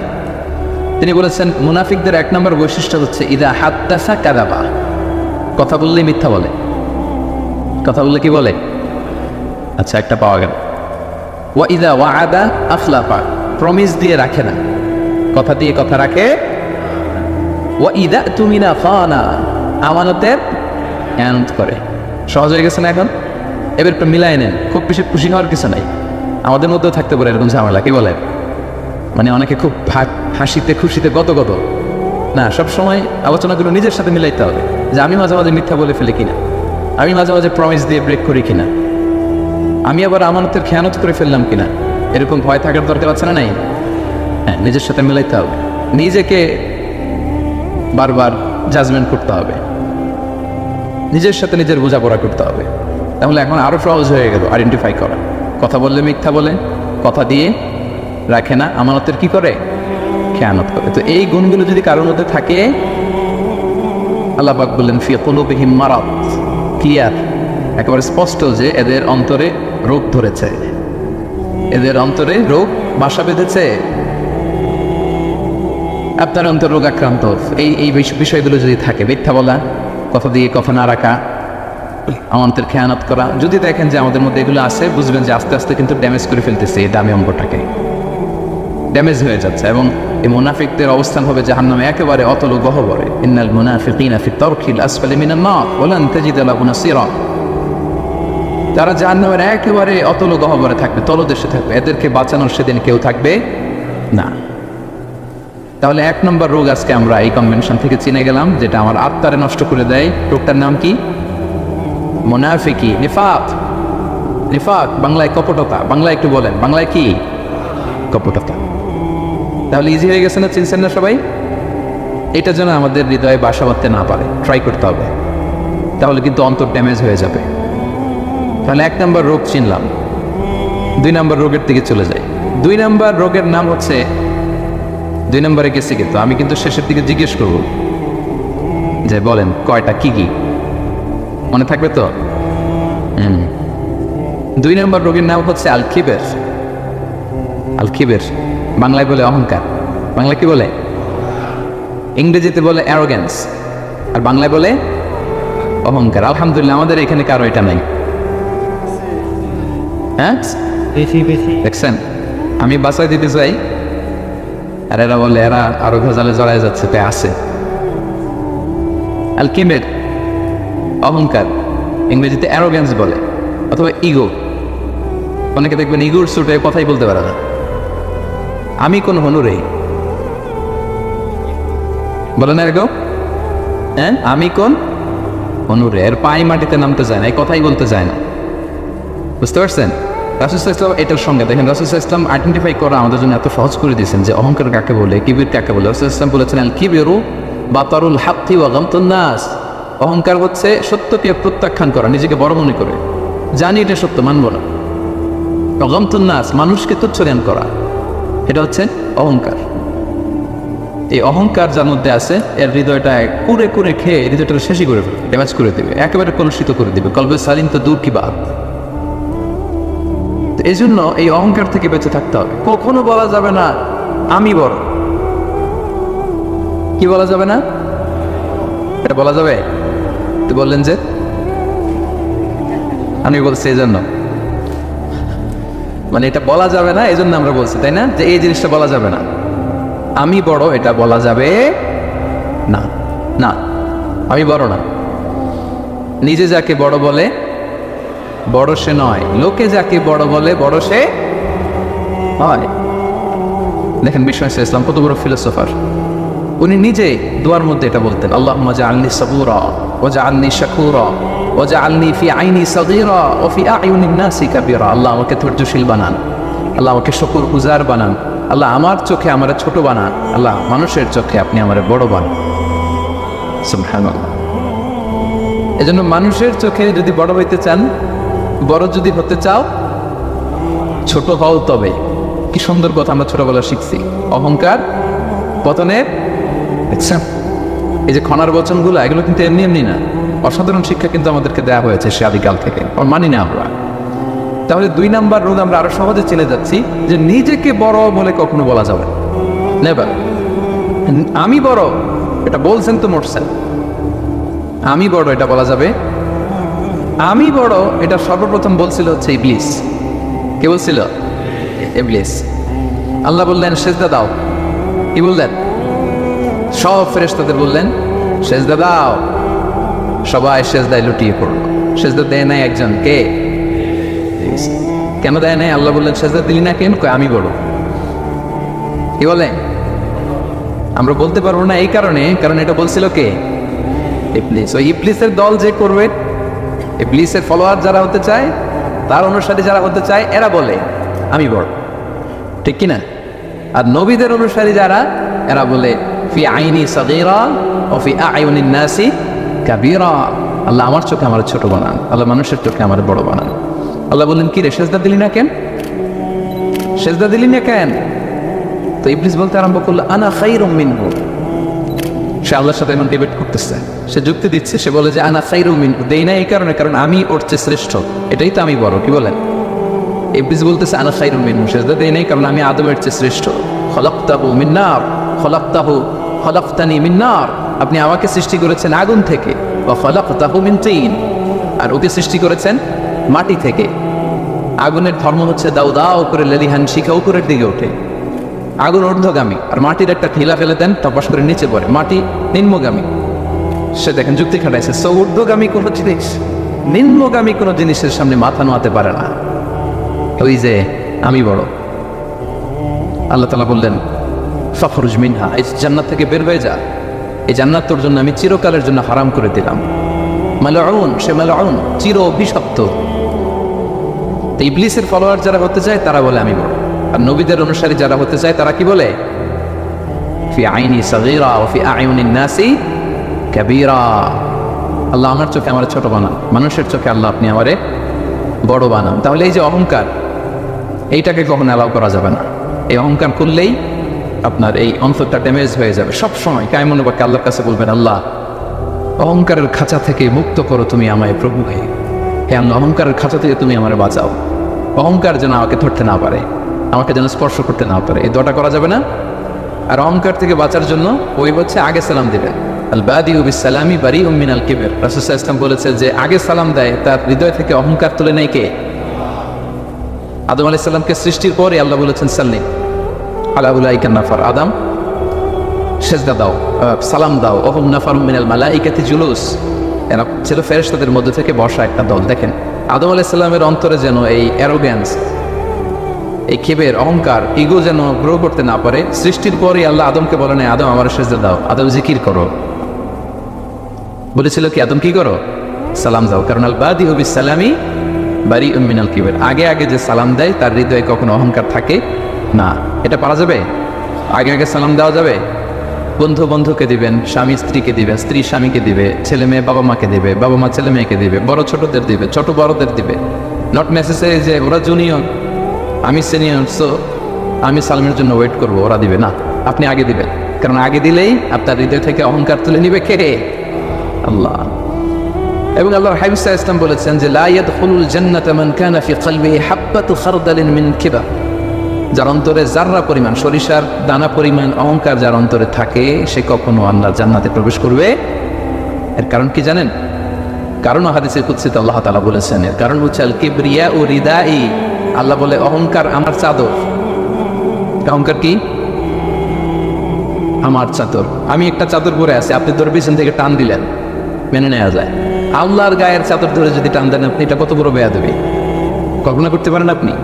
যারা নিজেকে বড় মনে করতেছেন, বা আমরা যারা নিজেদেরকে বড় মনে করি, আমি বড়, আমি বেশি জানি, আমি ওর চেয়ে শ্রেষ্ঠ, আমি সুপিরিয়র, আমি আমি আমি আমি যারা করে এরা বেসিকলি আল্লাহ তাআলার চাদর ধরে টান দেয়।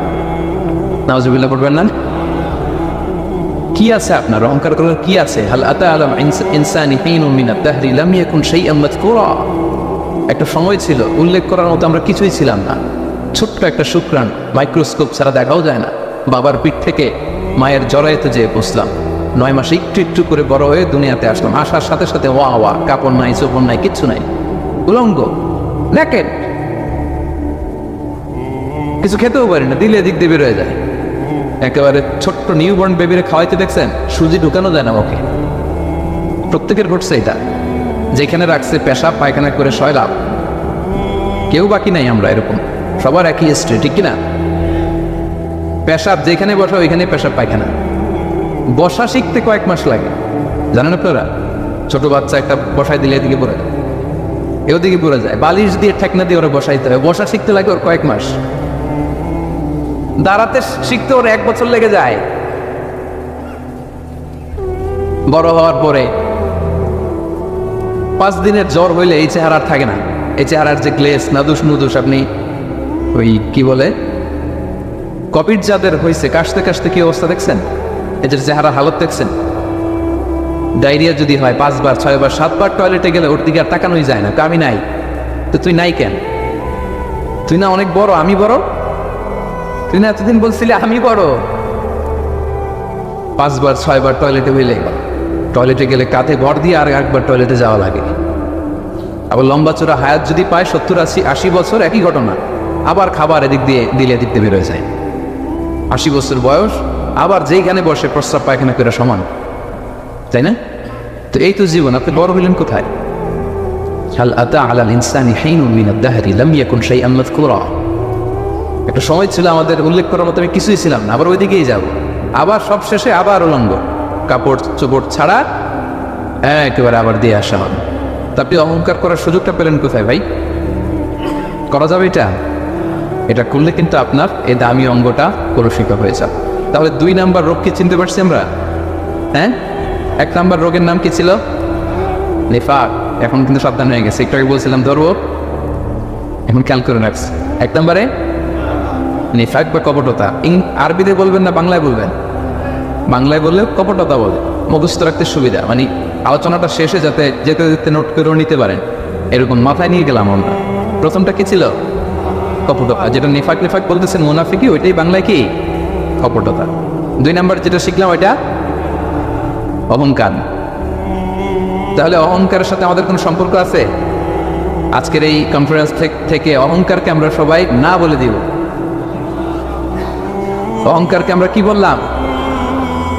এই আপনাদের আওয়াজ, 500 জন মানুষ না বললে এতটুকু আওয়াজ হবে আমি বিশ্বাস করি। অহংকারকে আমরা কি বললাম? অপটতাকে আমরা কি বললাম? 3 নাম্বার রোগের নাম হচ্ছে আল হাসাদ, বাংলায় হচ্ছে হিংসা। বাংলায় কি? ইংরেজিতে জেলাসি। এটা আমাদের কারণ নাই এখানে, দেখছেন? মানে কেউ আমার দলে থাকতে চায় না। আমি বলি আমাদের কারণ নাই, সবাই বলে আছে। তো এই যে জেলাসি, হিংসা, যেটা ইট বার্নস ইউর সেলফ ইনসাইড, এটা খালি জ্বালায় দেয় ভিতরে। হ্যাঁ, হিংসার অনলে দগ্ধ হয় অন্তর সবসময়। হিংসা করবেন তো এদিকে জ্বলবে, জ্বলতে থাকে। কারো ভালো সহ্য হয় না, এরকম আছে না? উন্নতি করতেছে, সহ্য হয় না। ওর ব্যবসা ভালো হইতেছে, সহ্য হয় না। ও ভদ্র, ওর আখলাক ভালো, সহ্য হয় না। সমাজে তার একটা অবস্থান, সহ্য হয় না। শুধু হিংসা, শুধু হিংসা। এবং এটা থেকে আলেমরা মুক্ত না, বলে আয়াজবিল্লাহ, আল্লাহ তুমি হেফাজত করো।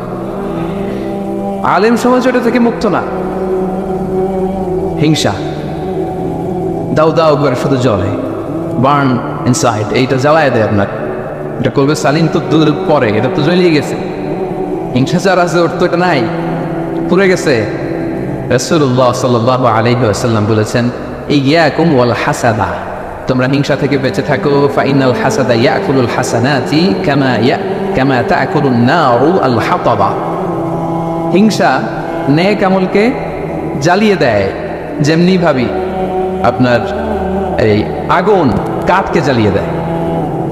হিংসা আপনার নেক কাজকে, নেক আমলকে তেমনি জ্বালিয়ে দেয় যেমনি আগুন লাকড়ি জ্বালিয়ে দেয়, কাঠ জ্বালিয়ে দেয়। এবং রাসূলুল্লাহ সাল্লাল্লাহু আলাইহি সাল্লাম বলেছেন, ওয়ালা তাবাগাদু ওয়ালা তাহাসাদু, হে আমার উম্মতরা, একে অপরকে হিংসা করো না। হিংসা করো না, হিংসা কিন্তু বড্ড মারাত্মক। হিংসার চোখ, হিংসার চাহনি, এটা বড্ড ভয়ঙ্কর। এবং কোরআন আমাদেরকে শিখিয়েছে যে আমরা যেন সবসময় হিংসুকের, এই হিংসুটের চক্ষু থেকে আল্লাহর কাছে পানা চাই। আমরা কিন্তু সূরা ফালাকে পড়ি যে অমিন শাররি হাসিদিন ইযা হাসাদ, এর অর্থ জানেন? যে আল্লাহ হিংসুকের হিংসা থেকে তুমি আমাদেরকে বাঁচাও। কিন্তু দুঃখজনক হলেও সত্য, আমরা আমাদের জীবনের একটা লম্বা সময় হিংসা করতে করতে পার করে দিই। কি করতে করতে? হিংসা। আল্লাহর দেয়া আমাদের জন্য সবচেয়ে বড় নেয়ামত হচ্ছে সময়।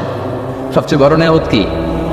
এই দামি সময়টা অন্যের পিছনে হিংসা করতে করতেই আমরা পার করে দিই। এবার একটা লজিক্যাল কথা বলি, খেয়াল করে শুনবেন, কান দুটো খরগোশের কানের মতো খারাপ করে আমার দিকে শুনেন। হিংসা করলে লাভ না লস?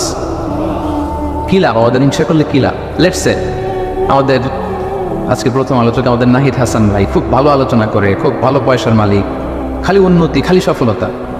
এখন আমি যদি ওনারে হিংসা করি, ওনার এই সফলতা কমবে? পজিশনের উত্তর দিয়েন, কমবে? তো নাহিদ হাসান ভাই শুধু উন্নতি করে, আমি যদি হিংসা করি, নাহিদ ভাইয়ের উন্নতি তো থেমে যাবে সাথে সাথেই। হ্যাঁ, থামবে না? থামবে না। আচ্ছা, আমি যদি নাহিদ ভাইয়ের হিংসা করি, আমার তো অনেক উন্নতি হয়ে যাবে, তাই না? তাহলে দেখেন, যদি হিংসা করলে, যারে হিংসা করি, ওর যদি লস হইতো, করলাম হিংসা, কি বলেন? দেখাই দিলাম ওরে, তাই না? আমি হিংসা করলে যদি নাহিদ ভাইয়ের একটু ডাউন হইতো, লস হইতো, তাইলে না হিংসা করতাম। কারণ আমি হিংসা করলেই খালি ডাউন। আজকে একটু বেশি করে হিংসা করছি, কালকে করে গেছে, আর খোঁজখবর নাই, ব্যবসায় লস, যেদিকে যায় ওদিকেই সমস্যা। তো এইটা হয় না। আবার আমি যদি হিংসা করি, আমি অনেক আগায় যাচ্ছি, এইটাও হয় না। তো লাভটা কি? একটা লাভ আছে, এদিকে জল, এখানে এদিকে কি খালি জলে, এই একটা লাভ আছে।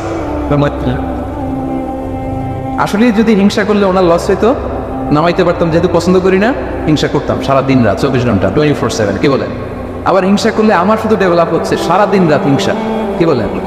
এরও নামাইতে পারি না, আমিও উঠতে পারি না, মাঝখান দিয়ে খালি জলে। তো এই হিংসা করে লাভ আছে? লাভ যেটা আছে ওটা শোনেন, অন্যের সফলতা এনজয় করেন, অন্যের সফলতাকে এনজয় করার মানসিকতা অর্জন করুন, তার জন্য দোয়া করেন। দোয়া করলে লাভ আছে। কি লাভ? নাহিদ ভাই সফল, আমি বললাম আল্লাহ আমার ভাই নাহিদ ভাইকে তুমি, আল্লাহ তুমি আরো সফল বানাও। ফেরেশতারা বলে ওয়ালাকা বিমিসলিন, মানে তুমি যে দোয়াটা করছো, এই দোয়াটা তোমার জন্য আল্লাহ আগে কবুল করে নিক। মানে নাহিদ ভাইয়ের জন্য আমি যেই দোয়া করলাম, এটা নাহিদ ভাইয়ের জন্য কবুল হওয়ার আগে ফেরেশতাদের দোয়া আমার জন্য এটা কবুল হয়ে গেছে। সুবহানাল্লাহ, এত আসতে লাভ হয়েছে না অনেক?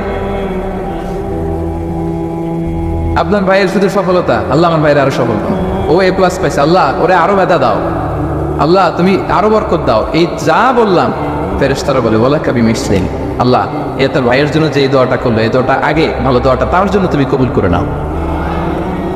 লাভ না লস? সবাই বলেন। তাহলে কি করবেন?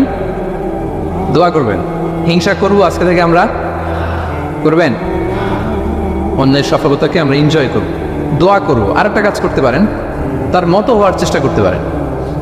নাহিদ ভাইয়ের মতো হওয়ার ট্রাই করব, কম্পিট করব, ওনার সাথে প্রতিযোগিতা করব। ভালো কাজে প্রতিযোগিতা, এটা জায়েজ। ভালো কাজে প্রতিযোগিতা জায়েজ। আমি আরো ভালো করব, আমি নাহিদ ভাইয়ের কাছ থেকে শিখে কম্পিট করব। পারলে ওনারা ছাড়ায় যাব, কোনো সমস্যা নেই। পারলে নাহিদ ভাইকে ছাড়ায় যাব, এত সমস্যা নেই। তাহলে দোয়া করব যে ভালো করতেছে কিভাবে ভালো করে এটা শিখে কম্পিট করব, প্রতিযোগিতা করে পারলে ওনারা ছাড়ায় যাব। কারণ ভালো কাজে প্রতিযোগিতাতে কোনো সমস্যা, কিন্তু করবো না কোনটা? সবাই বলতে হবে আওয়াজ করে, করবো না কোনটা? হিংসা। তাহলে 3 নাম্বার রোগ চিনে গেছেন? হ্যাঁ চিনছেন? তাইলে হিংসাকেও আজকে প্রোগ্রাম থেকে আমরা না বলে দিব। হিংসাকে আমরা কি বললাম? না। তাহলে প্রথম রোগ কি ছিল? কপটতা। 2 নাম্বার রোগ অহংকার। 3 নাম্বার এই যে রোগ যে হয়েছে, রোগ নিয়ে বসে থাকা ভালো না, ট্রিটমেন্ট করতে হবে। আসেন চিকিৎসা শুরু করে দিই। 1 নম্বরের চিকিৎসা তাকওয়া আল্লাহ, আল্লাহর ভয় লাগবে। এখানে কি লাগবে? আল্লাহর ভয়। আল্লাহর ভয় যাদের হৃদয়ে থাকে তাদের হৃদয়ে কখনো কি হয় না? পথ ভুলে যায় না। যাদের হৃদয়ে আছে আল্লাহর ভয় তারা কবু পথ ভুলে যায় না। আল্লাহর প্রেম সারা এই দুনিয়া কারো কাছে কোনো কিছু চাই না। রাতের আধারে যারা খেতে রাতে রয়, দু চোখের স্রোতে নদী যেন বয়। চলনার গাছানি যত আসো পেছনে ফিরে সে তাকায় না। সবাই পড়েন। যাদের হৃদয়ে আছে আল্লাহর ভয় তারা কবু পথ ভুলে যায় না। আল্লাহর প্রেমী ছাড়া তিনি দুনিয়া কারো কাছে কোনো কিছু চায় না। আলহামদুলিল্লাহ বলে ইংরেজন সেই পথের পথিক হতে পারে। আমরা পড়ি আমিন। তাহলে রোগ নিয়ে বসে থাকা ভালো না, দ্রুত চিকিৎসা করা দরকার। তো রোগ যে বললাম এটা আপনার কল্পকে, হৃদয়কে ড্যামেজ করে দেয়। এই ড্যামেজ থেকে বাঁচবেন 1 নম্বর হচ্ছে আল্লাহর ভয়। কারণ রাসূল সাল্লাল্লাহু আলাইহি ওয়াসাল্লাম বলেছেন আত্তাকওয়া হাবুন, আত্তাকওয়া হাবুনা, তাকওয়া হাবুনা। তাকওয়া থাকে কোথায়? এই কলবে। তো এই তাকওয়ার যদি এখানে বসাইতে পারেন তাহলে এই কলবে কোনোদিন কলুষতা নোংরামে স্থান পাবে? আল্লাহর ভয়। কিছু করলেই আল্লাহ ইজ ওয়াচিং মি, আল্লাহ আমাকে দেখছেন, আল্লাহ কিন্তু আমাকে দেখে, এই চিন্তাটা থাকতে হবে। আচ্ছা 1 নম্বর মেডিসিন পাইছেন না? আল্লাহর ভয় সব সঙ্গে। কেউ দেখে নাই, একজন দেখছে, তিনি কে? কেউ যেটা দেখে না সেটা দেখে কে? কেউ যেটা বোঝে না বোঝে কে? 1 নম্বর আল্লাহ কিন্তু সব দেখে।